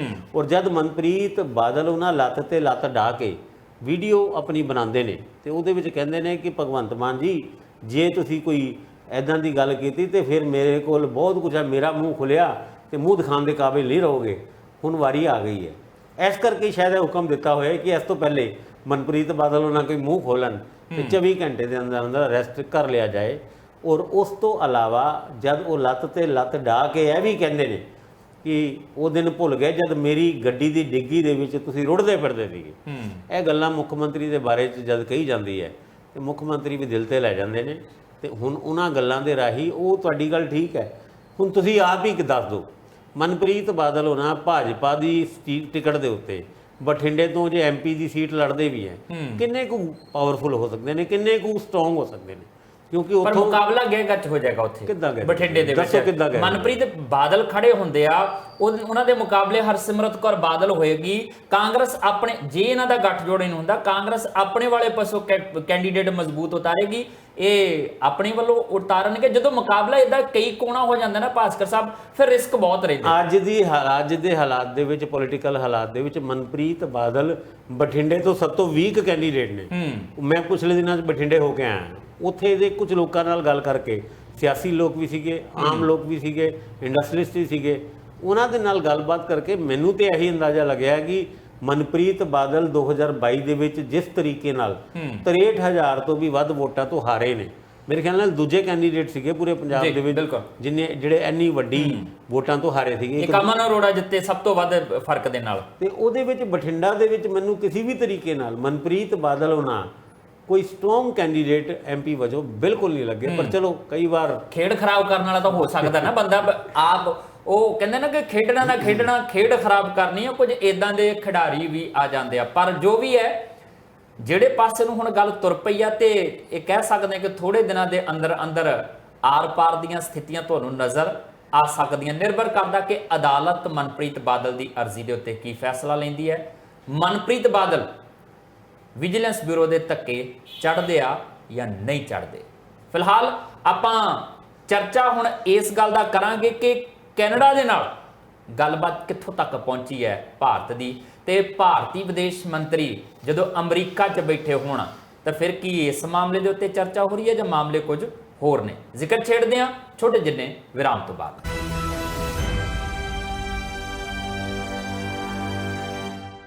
ਬ੍ਰੇਕ ਤੋਂ ਬਾਅਦ ਤੁਹਾਡਾ ਸਵਾਗਤ ਹੈ। ਕੈਨੇਡਾ ਬਨਾਮ ਭਾਰਤ, ਅੱਜ ਕੱਲ੍ਹ ਇਹ ਚਰਚਾ ਬਹੁਤੀ ਹੋ ਰਹੀ ਹੈ, ਜਿਹਦਾ ਨਹੀਂ ਕੋਈ ਵਾਹ ਵਾਸਤਾ ਜਿਹਦਾ ਕੋਈ ਆਪਣਾ ਨੇੜਲਾ ਦੂਰ ਦਾ ਕੋਈ ਨਹੀਂ ਹੈ ਵਿਦੇਸ਼ 'ਚ, ਉਹ ਵੀ ਇਸ ਗੱਲ ਦੇ ਉੱਤੇ ਕੰਨ ਧਰੀ ਬੈਠਾ ਹੈ ਕਿ ਆਖਰ ਗੱਲ ਮੁੱਕਦੀ ਕਿੱਥੇ ਆ। ਤੇ ਜਿਨ੍ਹਾਂ ਦੇ ਹੈਗੇ ਨੇ ਉਹ ਕੱਲਾ ਕੰਨ ਨਹੀਂ ਧਰੀ ਬੈਠੇ, ਉਹ ਤਾਂ ਦਿਲ ਵੀ ਧਰੀ ਬੈਠੇ ਆ, ਕਿਉਂਕਿ ਸਭ ਤੋਂ ਵੱਧ ਧੜਕਣਾ ਉਹਨਾਂ ਦੇ ਦਿਲਾਂ ਦੀਆਂ ਤੇਜ਼ ਹੁੰਦੀਆਂ ਨੇ ਕਿ ਸਾਡੇ ਆਪਣੇ ਉਧਰ ਬੈਠੇ ਆ, ਇੱਧਰਲਿਆਂ ਨੇ ਉਧਰ ਜਾਣਾ ਆ, ਉਹ ਸਿਲਸਿਲਾ ਜਾਏਗਾ ਕਿਹੜੇ ਪਾਸੇ। ਹੁਣ ਅਮਰੀਕਾ ਦੇ ਵਿੱਚ ਬੈਠੇ ਨੇ ਸਾਡੇ ਵਿਦੇਸ਼ ਮੰਤਰੀ ਔਰ ਮੁਲਾਕਾਤਾਂ ਹੋ ਰਹੀਆਂ ਨੇ। ਜੇ ਮੁਲਾਕਾਤਾਂ ਹੋ ਰਹੀਆਂ ਨੇ, ਇਹ ਤਾਂ ਹੋ ਨਹੀਂ ਸਕਦਾ ਕਿ ਇਸ ਕਰੰਟ ਇਸ਼ੂ ਦੇ ਉੱਤੇ ਕੋਈ ਗੱਲਬਾਤ ਨਾ ਹੋਵੇ, ਖਾਸ ਤੌਰ ਤੇ ਉਹਨਾਂ ਹਾਲਾਤਾਂ 'ਚ ਜਦੋਂ ਅਮਰੀਕਾ ਦੇ ਵਿੱਚੋਂ ਇਹ ਖਬਰਾਂ ਨਿਕਲ ਕੇ ਆ ਰਹੀਆਂ ਹੋਣ ਕਿ ਅਸਲ 'ਚ ਪਹਿਲ ਅਮਰੀਕਾ ਦੀ ਹੀ ਸੀ। ਫਸਟ ਇਨਫੋਰਮੇਸ਼ਨ ਜਿਹੜੀ ਸੀਗੀ ਕਿ ਆਹ ਕੁਝ ਹੋ ਸਕਦਾ ਜਾਂ ਏਜੰਸੀਆਂ ਦਾ ਹੱਥ ਹੋ ਸਕਦਾ ਨਿੱਜਰ ਦੇ ਕਤਲ ਦੇ ਮਾਮਲੇ 'ਚ, ਉਹ ਅਮਰੀਕਾ ਨੇ ਹੀ ਜਾਣਕਾਰੀ ਜਿਹੜੀ ਆ ਉਹ FBI ਨੇ ਸਾਂਝੀ ਕੀਤੀ ਸੀਗੀ ਕੈਨੇਡੀਅਨ ਸਰਕਾਰ ਦੇ ਨਾਲ। ਤੇ ਭਾਸਕਰ ਸਾਹਿਬ, ਜਦੋਂ ਇਹ ਖਬਰਾਂ ਨਿਕਲ ਕੇ ਆ ਰਹੀਆਂ ਹੋਣ ਤੇ ਮੈਨੂੰ ਲੱਗਦਾ ਕਿ ਉਹਨਾਂ ਹਾਲਾਤਾਂ 'ਚ ਤਾਂ ਹੋਰ ਵੀ ਜ਼ਰੂਰੀ ਹੋ ਜਾਂਦਾ ਕਿ ਸਾਡੇ ਵਿਦੇਸ਼ ਮੰਤਰੀ ਅਮਰੀਕਾ ਦੇ ਵਿਦੇਸ਼ ਮੰਤਰੀ ਨਾਲ ਗੱਲਬਾਤ ਕਰਕੇ ਕਿਸੇ ਗੱਲ ਸਿਰੇ ਬੰਨੇ ਲਾਉਣ ਦੀ ਕੋਸ਼ਿਸ਼ ਕਰਨ। ਮੈਨੂੰ ਇਹ ਲੱਗਦਾ ਹੈ ਕਿ ਗੱਲ ਆਊਟ ਆਫ ਦੀ ਪ੍ਰਪੋਰਸ਼ਨ ਜਾ ਰਹੀ ਹੈ ਔਰ ਇਸ ਮੁੱਦੇ ਦੇ ਉੱਤੇ ਜਿਸ ਤਰੀਕੇ ਨਾਲ ਭਾਰਤੀ ਮੀਡੀਆ ਨੇ ਆਪਣਾ ਰੋਲ ਅਦਾ ਕੀਤਾ ਹੈ, ਉਹਦੇ ਵਿੱਚ ਲੜਾਈ ਜਾਂ ਤਲਖੀ ਨੂੰ ਵਧਾਉਣ ਦੀ ਤਰਫ ਤੇ ਇਸ਼ਾਰਾ ਕੀਤਾ ਹੈ। ਉਸ ਤਲਖੀ ਨੂੰ ਖਤਮ ਕਰਨ ਵਾਸਤੇ ਮੀਡੀਆ ਦਾ ਕੋਈ ਐਫਰਟ ਨਹੀਂ ਜੀ। ਸਾਡੇ ਮੀਡੀਆ ਦਾ ਐਫਰਟ ਤਾਂ ਪਹਿਲਾਂ ਵੀ ਦੇਖਿਆ ਹੀ ਅਸੀਂ ਕਿੱਦਾਂ ਦਾ ਹੁੰਦਾ। ਔਰ ਤੁਸੀਂ ਦੇਖੋ ਪੰਜਾਬ ਜੋ ਸਭ ਤੋਂ ਜ਼ਿਆਦਾ ਅਫੈਕਟਡ ਹੈ, ਯਾਨੀ ਅਗਰ ਇਹ ਰਿਸ਼ਤਿਆਂ ਦੇ ਵਿੱਚ ਇਸ ਤਰੀਕੇ ਦੀ ਤਲਖੀ ਬਣੀ ਰਹਿੰਦੀ ਹੈ ਤੇ ਪੰਜਾਬ ਦੇ ਲੋਕ, ਪੰਜਾਬ ਦੇ ਬੱਚੇ ਉਹ ਸਭ ਤੋਂ ਜ਼ਿਆਦਾ ਅਫੈਕਟ ਹੋਣਗੇ। ਤੇ ਅਸੀਂ ਤੇ ਪੰਜਾਬ ਵਿੱਚ ਬੈਠੇ ਹੋਏ ਆ, ਅਸੀਂ ਕਰਨੇ ਆ ਕਿ ਛੇਤੀ ਤੋਂ ਛੇਤੀ ਹੈ ਜਿਸ ਤਰੀਕੇ ਨਾਲ ਤਲਖੀ ਵਧੀ ਹੋਈ ਹੈ ਰਿਸ਼ਤਿਆਂ ਦੇ ਵਿੱਚ ਨਾ ਕੇਵਲ ਸੁਧਾਰ ਆਏ ਬਲਕਿ ਰਿਸ਼ਤੇ ਹੋਰ ਮਜ਼ਬੂਤ ਤੇ ਗੁੜੇ ਬਣਨ। ਹੁਣ ਆਪਾਂ ਖੜੇ ਆ OCI ਦੇ, ਕਿਉਂਕਿ ਕਨਫਿਊਜ਼ਨ ਪੈਦਾ ਹੋਇਆ ਜਦ ਭਾਰਤ ਸਰਕਾਰ ਨੇ ਆਰਜੀ ਤੌਰ ਦੇ ਉੱਤੇ ਕਿਸੇ ਵੀ ਤਰੀਕੇ ਦੇ ਕੈਨੇਡੀਅਨ ਨਾਗਰਿਕਾਂ ਨੂੰ, ਸਿਟੀਜ਼ਨਸ ਨੂੰ ਵੀਜ਼ੇ ਨਾ ਦੇਣ ਦਾ ਫੈਸਲਾ ਕੀਤਾ। ਉਹਦੇ ਵਿੱਚ ਜਿਹੜੇ OCI ਕਾਰਡ ਹੋਲਡਰ ਸੀਗੇ ਉਹਨਾਂ ਦਾ ਕੀ ਬਣੂਗਾ, ਇਹਦੇ ਉੱਤੇ ਕੱਲ ਕਲੈਰੀਫਿਕੇਸ਼ਨ ਬਾਗਚੀ ਜਿਹੜੇ ਸਪੋਕਸਮੈਨ ਹੈਗੇ ਨੇ ਮਿਨਿਸਟਰੀ ਆਫ ਐਕਸਟਰਨਲ ਅਫੇਅਰਸ ਦੇ, ਉਹਨਾਂ ਨੇ ਦਿੱਤੀ ਹੈ ਕਿ ਵੀ OCI ਕਾਰਡ ਹੋਲਡਰਸ ਨੂੰ ਕਿਸੇ ਵੀ ਤਰੀਕੇ ਦੀ ਕੋਈ ਦਿੱਕਤ ਨਹੀਂ ਆਏਗੀ ਔਰ ਈਵਨ ਫਰੈਸ਼ OCI ਕਾਰਡ ਵੀ ਅਪਲਾਈ ਕੀਤੇ ਜਾ ਸਕਦੇ ਆ। ਹਾਂ, ਜਿਹੜੇ OCI ਕਾਰਡ ਹੋਲਡਰਸ ਕਿਸੇ ਪ੍ਰਦਰਸ਼ਨ ਦੇ ਵਿੱਚ ਜਾਂ ਕਿਸੇ ਇੰਡੀਆ ਦੀ ਖਿਲਾਫ ਐਂਟੀ ਇੰਡੀਆ ਐਕਟੀਵਿਟੀਜ਼ ਦੇ ਵਿੱਚ ਜੇ ਸ਼ਾਮਲ ਸੀਗੇ, ਉਹਨਾਂ ਦੀ ਸਕਰੂਟਨੀ ਜ਼ਰੂਰ ਕੀਤੀ ਜਾਏਗੀ, ਵਰਨਾ OCI ਕਾਰਡ ਹੋਲਡਰਸ ਪਹਿਲੇ ਦੀ ਤਰ੍ਹਾਂ ਬੇਝਿਜਕ ਆ ਸਕਦੇ ਨੇ ਇੰਡੀਆ ਦੇ ਵਿੱਚ। ਹੁਣ ਗੱਲ ਕਰੀਏ ਕਿ ਆ ਜਿਹੜੇ ਵੀਜ਼ੇ ਰੋਕੇ ਨੇ ਇਹ ਕਦੋਂ ਤੱਕ ਖੁੱਲਣਗੇ। ਅੱਜ 25 ਤਰੀਕ, ਹਾਲਾਂਕਿ ਕੈਨੇਡਾ ਦੇ ਵਿੱਚ ਅੱਜ ਰਾਤ ਨੂੰ 25 ਤਰੀਕ ਸ਼ੁਰੂ ਹੋਏਗੀ, ਜਦ ਕੈਨੇਡਾ ਦੇ ਵਿੱਚ ਇੰਡੀਅਨ ਹਾਈ ਕਮਿਸ਼ਨ ਦਾ ਦੇ ਸਾਹਮਣੇ ਇੱਕ ਪ੍ਰੋਟੈਸਟ ਦਾ ਐਲਾਨ ਕੀਤਾ ਹੈ। ਉਹਦੇ ਵਿੱਚ ਇੱਕ ਚੰਗੀ ਗੱਲ ਆਈ ਕਿ ਕੈਨੇਡੀਅਨ ਅਥਾਰਟੀਜ਼ ਨੇ, ਕੈਨੇਡੀਅਨ ਸਰਕਾਰ ਨੇ ਉਹ ਜਿਹੜੇ तमाम ਪੋਸਟਰ ਜਿਹੜੇ ਸਾਡੇ ਡਿਪਲੋਮੈਟਸ ਦੇ ਨਾਂ ਲੈ ਕੇ ਜਾਂ ਉਹਨਾਂ ਦੇ ਅਗੇਂਸਟ ਲਾਏ ਹੋਏ ਸੀ ਉਹਨਾਂ ਨੂੰ ਉਤਾਰਨ ਦਾ ਹੁਕਮ ਦਿੱਤਾ ਹੈ ਔਰ ਉਹ ਕੱਲ ਉਤਰ ਵੀ ਗਏ ਸੀਗੇ। ਔਰ ਜਿੱਥੇ ਤੱਕ ਗੱਲ ਅਮਰੀਕਾ ਦੀ ਜਾਂ I5 ਕੰਟਰੀਜ਼ ਦੀ ਗੱਲ ਹੈਗੀ ਹੈ, ਇਹ ਗੱਲ ਵੀ ਸਾਹਮਣੇ ਆਈ ਹੈ ਕਿ ਅਮਰੀਕਾ ਨੇ ਹੀ ਕੈਨੇਡਾ ਨੂੰ ਉਹ ਸਬੂਤ ਦਿੱਤੇ ਸੀਗੇ ਜਿਨ੍ਹਾਂ ਸਬੂਤਾਂ ਦਾ ਜ਼ਿਕਰ ਤੇ Canadian prime minister Justin Trudeau ਉਹਨਾਂ ਨੇ ਪਾਰਲੀਮੈਂਟ ਦੇ ਦੌਰਾਨ ਕੀਤਾ ਸੀਗਾ, ਪਰ ਉਹਨਾਂ ਦੇ ਕੋਲ ਉਹ ਸਬੂਤ ਆਪਣੇ ਨੇ ਇਸ ਗੱਲ ਦਾ ਜ਼ਿਕਰ ਨਹੀਂ ਦਿੱਤਾ। ਔਰ ਇੰਡੀਆ ਦੀ ਤਰਫੋਂ ਵੀ ਇੱਕ ਗੱਲ ਆਈ ਹੈ ਕਿ G20 ਮੀਟਿੰਗ ਦੇ ਦੌਰਾਨ ਜਿਹੜੇ ਉੱਥੇ ਜੋਲੀ ਥਾਮਸ ਜਿਹੜੀ ਨੈਸ਼ਨਲ ਸਿਕਿਉਰਿਟੀ ਐਡਵਾਈਜ਼ਰ ਹੈ ਕੈਨੇਡਾ ਦੀ, ਉਹ ਮਿਲੀ ਜ਼ਰੂਰ ਸੀਗੀ national security adviser Ajit Doval ਨੂੰ, ਲੇਕਿਨ ਉਹਨਾਂ ਨੇ ਕਿਸੇ ਵੀ ਤਰੀਕੇ ਦੇ ਸਬੂਤ ਨਹੀਂ ਦਿੱਤੇ ਸੀ ਉੱਥੇ। ਹੁਣ ਗੱਲ ਸਬੂਤਾਂ ਤੇ ਖੜੀ ਹੈ, ਮਤਲਬ ਗੱਲ ਹੋਈ ਸੀਗੀ, ਸਬੂਤ ਨਹੀਂ ਦਿੱਤੇ, ਗੱਲ ਜ਼ਰੂਰ ਹੋਈ ਸੀਗੀ। ਗੱਲ ਪੁਰਾਣੀ ਆ, ਇਹ ਇਧਰੋਂ ਕੋਈ ਉਸ ਤਰੀਕੇ ਦਾ ਰਿਸਪੌਂਸ ਦੋਨਾਂ ਮੁਲਕਾਂ ਦੇ ਵਿੱਚ ਨਹੀਂ ਬਣਿਆ, ਉਹਦੇ ਉੱਤੇ ਗੱਲ ਨਹੀਂ ਗਾਂ ਤੁਰੀ ਤੇ ਗੱਲ ਉਦੋਂ ਗਾਂ ਤੁਰ ਪਈ ਜਦੋਂ ਪਾਰਲੀਮੈਂਟ 'ਚ ਬੋਲ ਪੈਂਦੇ ਨੇ। ਜੀ ਬਿਲਕੁਲ ਇਹਨਾਂ ਸਾਰੀ ਗੱਲਾਂ ਦੇ ਵਿੱਚ ਇੱਕ ਪੰਜਾਬ ਤੋਂ ਵੀ ਖਬਰ ਹੈਗੀ ਹੈ ਕਿ ਸਾਡੇ NRI ਅਫੇਅਰਸ ਦੇ ਮੰਤਰੀ ਕੁਲਦੀਪ ਸਿੰਘ ਧਾਲੀਵਾਲ, ਉਹਨਾਂ ਨੇ ਕਿਹਾ ਕਿ 5 ਜਨਵਰੀ ਨੂੰ ਅਸੀਂ NRI ਸਭਾ ਦੇ ਇਲੈਕਸ਼ਨ ਕਰਾਵਾਂਗੇ।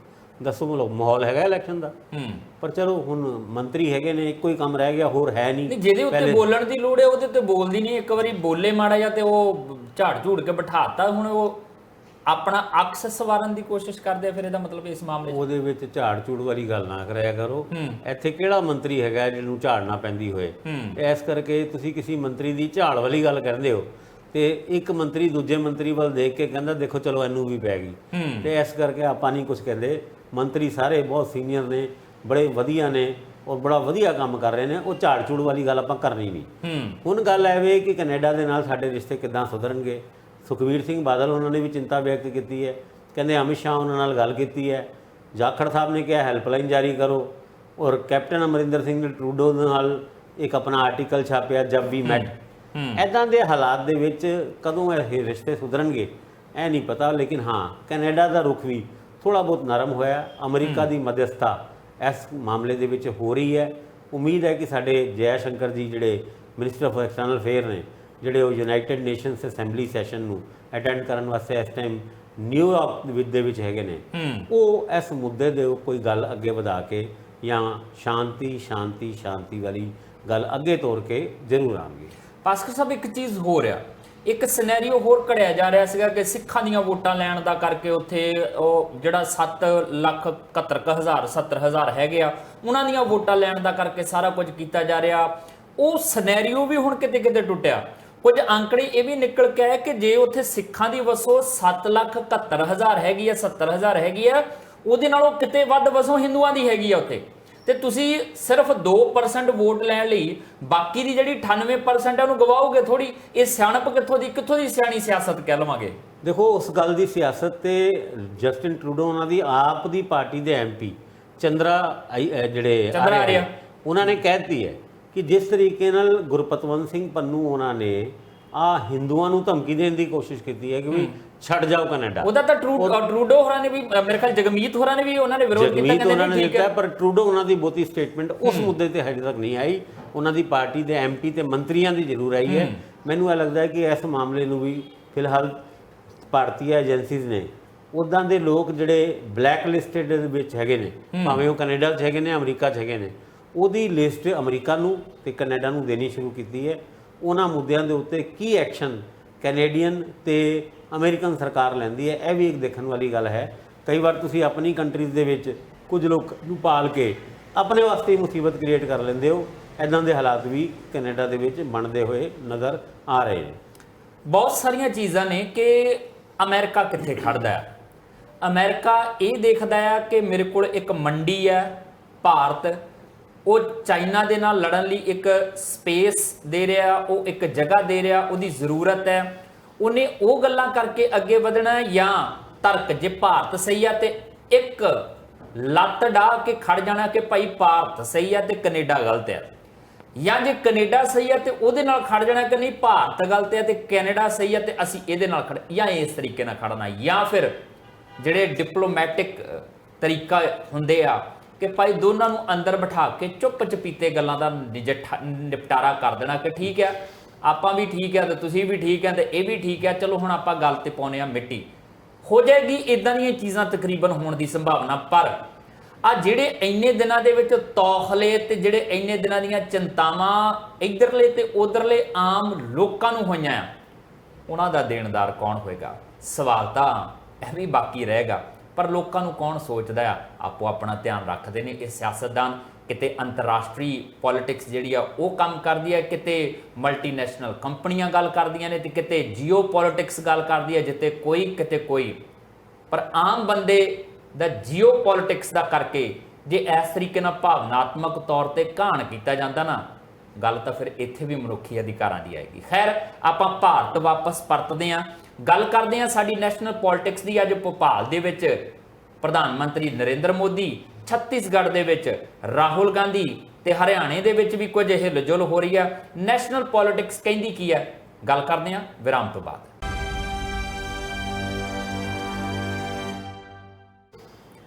ਬ੍ਰੇਕ ਤੋਂ ਬਾਅਦ ਤੁਹਾਡਾ ਸਵਾਗਤ ਹੈ।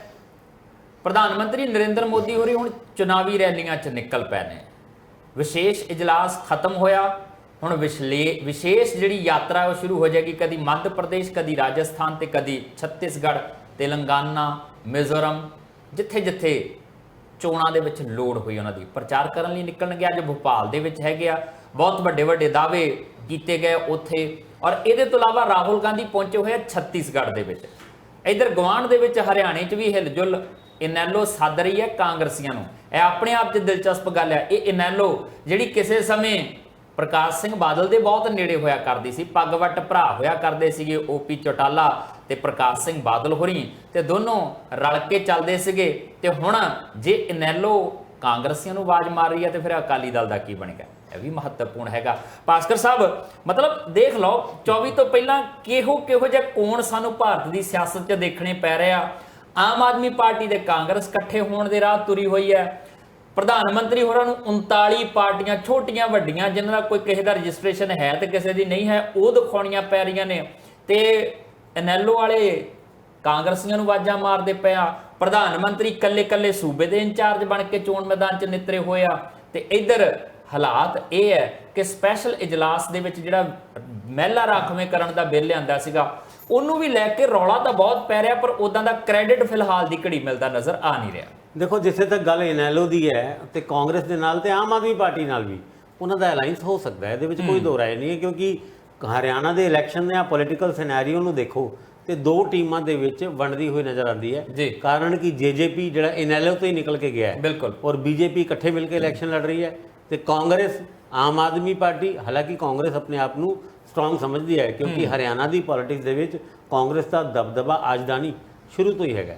ਇਨੈਲੋ ਵੀ ਕਦੀ ਕਾਂਗਰਸ ਦੀ ਹਰਿਆਣਾ ਦੀ ਰਾਜਨੀਤੀ ਦੇ ਵਿੱਚ ਨੰਬਰ 1 ਤੇ ਰਹਿੰਦੀ ਸੀ, ਪਰ ਅੱਜ ਹਾਲਾਤ ਇਨੈਲੋ ਦੇ ਕੋਈ ਬਹੁਤ ਚੰਗੇ ਨਹੀਂ ਅਕਾਲੀ ਦਲ ਵਾਲੀ ਹਾਲ ਮੰਨ ਕੇ ਚੱਲਦੇ ਆ, ਜੋ ਅਕਾਲੀ ਦਲ ਦਾ ਇੱਥੇ ਹਾਲ ਅਕਾਲੀ ਦਲ ਇਨੈਲੋ ਤੋਂ ਬੈਟਰ ਹੈਗਾ, ਲੇਕਿਨ ਇਹ ਉਹ ਜਿਹੜਾ ਹਰਿਆਣਾ ਦੇ ਵਿੱਚ ਇਨੈਲੋ ਨੂੰ ਆਪਣੇ ਅੰਦਰ ਖਾਤੇ ਜਿਹੜੀ ਘਾਤ ਮਿਲੀ ਹੈ ਉਹਦੇ ਰਾਹੀਂ ਹਜੇ ਉਹਨਾਂ ਦੀ ਪੋਲਿਟਿਕਸ ਰਿਵਾਈਵਰ ਜਾਂ ਸਿਖਰ ਤੇ ਆਣੀ ਹਜੇ ਦੂਰ ਦੀ ਕੋੜੀ ਲੱਗਦੀ ਹੈ। ਪਰ ਹਾਂ, ਅੱਜ ਜਦ ਸਟੇਜ ਸਜੇਗਾ ਜਾਂ ਸੱਜ ਚੁੱਕਿਆ ਹੋਏਗਾ ਹੁਣ ਤੱਕ ਤੇ ਉਹਦੇ ਵਿੱਚ ਜੋ ਕੁਝ ਨਜ਼ਰ ਆਇਆ ਹੋਏਗਾ ਉਹਦੇ ਵਿੱਚ ਅਕਾਲੀ ਦਲ ਕਦੀ ਇੱਧਰ ਦੇਖਦੇ ਹੋਣੇ ਆ, ਕਦੀ ਉੱਧਰ ਦੇਖਦੇ ਹੋਣੇ ਆ ਕਿ ਆਪਾਂ ਜਾਈਏ ਕਿਹੜੇ ਪਾਸੇ। ਅੱਜ ਦੇ ਫੰਕਸ਼ਨ ਦੇ ਵਿੱਚ ਸੁਖਬੀਰ ਸਿੰਘ ਬਾਦਲ ਉਹਨਾਂ ਦੀ ਮੌਜੂਦਗੀ ਇਸ ਗੱਲ ਤੇ ਤਰਫ ਤੇ ਇੰਡੀਕੇਟ ਕਰਦੀ ਹੈ ਕਿ ਚੌਟਾਲਾ ਪਰਿਵਾਰ ਦੇ ਨਾਲ ਉਹਨਾਂ ਦੀ ਪੁਰਾਣੀ ਸਾਂਝ ਹੈ ਔਰ ਤਾਊ ਦੇਵੀ ਲਾਲ ਉਹਨਾਂ ਨਾਲ ਜਿਹੜੇ ਰਿਸ਼ਤੇ ਸੀਗੇ ਜਾਂ ਬਾਦਲ ਸਾਹਿਬ ਦੇ ਨਾਲ ਉਹ ਭਰਾਪਨ ਸੀਗਾ, ਉਸ ਨਾਤੇ ਤੇ ਸਾਰੀ ਗੱਲਾਂ ਠੀਕ ਹੈ। ਪਰ ਜਿੱਥੇ ਤੱਕ ਅਲਾਈਅੰਸ ਦੀ ਗੱਲ ਹੈਗੀ ਹੈ, ਉਸ ਅਲਾਈਅੰਸ ਦੇ ਵਿੱਚ ਅਕਾਲੀ ਦਲ ਕਿੱਦਾਂ ਜਾ ਸਕਦਾ ਜਿਹਦੇ ਵਿੱਚ ਆਮ ਆਦਮੀ ਪਾਰਟੀ ਪਹਿਲਾਂ ਹੀ ਬੈਠੀ ਹੋਏ ਔਰ ਜਿਹਦੇ ਵਿੱਚ ਕਾਂਗਰਸ ਵੀ ਬੈਠੀ ਹੋਏ, ਤੇ ਦੂਜੇ ਪਾਸੇ ਭਾਜਪਾ ਦੇ ਨਾਲ ਉਹਨਾਂ ਦੇ ਸ਼ਰੀਕ ਢੀਂਡਸਾ ਸਾਹਿਬ ਵਗੈਰਾ ਜਾਂ ਹੋਰ ਬੈਠੇ ਹੋਣ। ਤੇ ਸਭ ਤੋਂ ਜ਼ਿਆਦਾ ਮੁਸੀਬਤ ਹੁਣ ਆਪਣੇ ਆਪ ਨੂੰ ਅਗਰ ਸਸ਼ਕਤ ਕਰ ਲੈਂਦਾ ਅਕਾਲੀ ਦਲ ਤੇ ਆਪਣੀ ਰਾਹ ਦੇ ਉੱਤੇ ਤੁਰਨਾ ਕਈ ਵਾਰ ਸੌਖਾ ਵੀ ਹੁੰਦਾ ਹੈ ਔਰ ਕਈ ਵਾਰ ਆਪਣੇ ਆਪ ਆਪਣੀ ਮਸਤ ਚਾਲ ਚੱਲ ਕੇ ਤੁਸੀਂ ਉਹ ਰੇਸ ਜਿੱਤ ਵੀ ਸਕਦੇ ਹੋ, ਪਰ ਉਹਦੇ ਵਾਸਤੇ ਪਬਲਿਕ ਦੇ ਵਿੱਚ ਪੈਂਠ ਬਣਾਉਣੀ ਹੁੰਦੀ ਹੈ। ਉਸ ਪਾਸੋਂ ਹਜੇ ਅਕਾਲੀ ਦਲ ਪਿਛਾਂ ਚੱਲ ਰਿਹਾ, ਪਰ ਉਮੀਦ ਹੈ ਕਿ ਆਉਣ ਵਾਲੇ ਟਾਈਮ ਵਿੱਚ 100 ਸਾਲ ਤੋਂ ਪੁਰਾਣੀ ਪਾਰਟੀ ਪੰਜਾਬ ਦੇ ਵਿੱਚ ਆਪਣੀ ਕੋਈ ਪੈਂਠ ਬਣਾਉਣ ਦੇ ਵਿੱਚ ਕਾਮਯਾਬ ਹੁੰਦੀ ਹੈ ਤੇ ਇਹ ਪੰਜਾਬ ਦੇ ਵਾਸਤੇ ਵੀ ਚੰਗਾ ਹੋਏਗਾ। ਦੋ ਚੀਜ਼ਾਂ ਨੇ ਹੁਣ ਇਹਦੇ ਵਿੱਚ, ਇੱਕ ਆਪਾਂ ਪ੍ਰਧਾਨ ਮੰਤਰੀ ਨਰਿੰਦਰ ਮੋਦੀ ਹੋਰਾਂ ਦੀ ਗੱਲ ਕਰ ਲੈਂਦੇ। ਮੱਧ ਪ੍ਰਦੇਸ਼ ਦੇ ਵਿੱਚ ਉਹਨਾਂ ਨੇ ਕੀਤੀ ਅੱਜ ਭੋਪਾਲ ਦੇ ਵਿੱਚ ਰੈਲੀ, ਤੇ ਇਹ ਕਿਹਾ ਕਿ ਬਸ ਜੋ ਕੁਝ ਕਰ ਸਕਦੇ ਹਾਂ ਅਸੀਂ ਕਰ ਸਕਦੇ। ਕਾਂਗਰਸ ਤਾਂ ਜਿਹੜੇ ਸੂਬੇ 'ਚ ਜਾਂਦੀ ਬਰਬਾਦ ਹੀ ਕਰ ਦਿੰਦੀ ਆ। ਫਿਰ ਉਹ ਕਹਿੰਦੇ ਹੁਣ ਅਰਬਨ ਨਕਸਲੀਆਂ ਦੇ ਹੱਥ ਜਿਹੜਾ ਉਹ ਆ ਗਿਆ, ਮਤਲਬ ਉਹੀ ਪੈਟਰਨ ਜੋ ਪਹਿਲਾਂ ਚੱਲਦਾ ਸੀਗਾ ਉਸੇ ਪੈਟਰਨ ਤੇ ਆ। ਹਾਲਾਤ ਮੱਧ ਪ੍ਰਦੇਸ਼ ਦੇ ਇਹ ਆ ਕਿ ਪਿਛਲੇ ਕੁਝ ਦਿਨਾਂ ਦੇ ਵਿੱਚ ਹੀ 40 ਭਾਜਪਾ ਦੇ ਲੀਡਰ ਜਿਹੜੇ ਆ ਉਹ ਭਾਜਪਾ ਛੱਡ ਕੇ ਕਾਂਗਰਸ ਜੁਆਇਨ ਕਰ ਚੁੱਕੇ ਔਰ ਸਿੰਧਿਆ ਦੇ ਧੜੇ ਦੇ ਖਾਸ ਤੌਰ ਤੇ ਵੱਡੀ ਗਿਣਤੀ ਦੇ ਵਿੱਚ ਵੱਡੀ ਤਾਦਾਦ ਦੇ ਵਿੱਚ ਲੀਡਰ ਜਿਹੜੇ ਆ ਉਹ ਗਏ ਆ, ਜਿਹੜੇ ਇਹ ਕਹਿੰਦੇ ਆ ਕਿ ਭਾਜਪਾ 'ਚ ਸਾਡੀ ਦਾਲ ਗਲੀ ਨਹੀਂ ਹੈ। ਦੇਖੋ, ਜਿਸ ਇਹ ਇਲੈਕਸ਼ਨਾਂ ਤੋਂ ਪਹਿਲੇ ਕੋਈ ਇਧਰ ਗਿਰਾ ਕੋਈ ਉਧਰ ਗੁਰਾ, ਇਹ ਬੜੀ ਆਮ ਜੀ ਗੱਲ ਹੈਗੀ ਹੈ। ਪਰ ਮੱਧ ਪ੍ਰਦੇਸ਼ ਦੇ ਵਿੱਚ ਇੰਪੋਰਟੈਂਸ ਹੈ ਗੱਲ ਇਸ ਕਰਕੇ ਵੀ ਰੱਖਦੀ ਹੈ ਕਿ ਪ੍ਰਧਾਨ ਮੰਤਰੀ ਚੇਚੇ ਤੌਰ ਤੇ ਅੱਜ ਵੀ ਹੁਣੇ ਜਦ ਅਸੀਂ ਇਹ ਪ੍ਰੋਗਰਾਮ ਕਰਕੇ ਥੋੜੀ ਦੇਰ ਪਹਿਲੇ ਪ੍ਰੋਗਰਾਮ ਤੋਂ ਥੋੜੀ ਦੇਰ ਪਹਿਲੇ ਹੀ ਪ੍ਰਧਾਨ ਮੰਤਰੀ ਦਾ ਦੌਰਾ ਸੀਗਾ ਮੱਧ ਪ੍ਰਦੇਸ਼ ਦੇ ਭੋਪਾਲ ਦੇ ਵਿੱਚ, ਤੇ ਉਹਨਾਂ ਨੇ ਸ਼ਿਵਰਾਜ ਚੌਹਾਨ ਉਹਨਾਂ ਦੀ ਨਾ ਕੇਵਲ ਤਾਰੀਫ ਕੀਤੀ, ਉਸ ਸਟੇਜ ਦੇ ਵਿੱਚ ਜੋਤੀ ਰਾਜੇ ਸਿੰਧਿਆ ਵੀ ਸੀਗੇ ਔਰ ਉਹਨਾਂ ਦੀ ਮੌਜੂਦਗੀ ਦੇ ਵਿੱਚ ਦੁਬਾਰਾ ਸਰਕਾਰ ਬਣਾਉਣ ਦਾ, ਦੁਬਾਰਾ ਕੀ ਹੁਣ ਤੇ ਤੀਜੀ ਵਾਰ ਦੁਬਾਰਾ ਉਸ ਤਰੀਕੇ ਨਾਲ ਨਹੀਂ ਜਿੱਦਾਂ ਪਿਛਲੀ ਵਾਰ ਬਣਾਈ ਸੀ, ਆਪਣੀ ਸਾਫ਼ ਸੁਥਰੀ ਸਰਕਾਰ ਲਿਆਉਣ ਦਾ ਇੱਕ ਸੰਕਲਪ ਵੀ ਉਹਨਾਂ ਨੇ ਲਿੱਤਾ।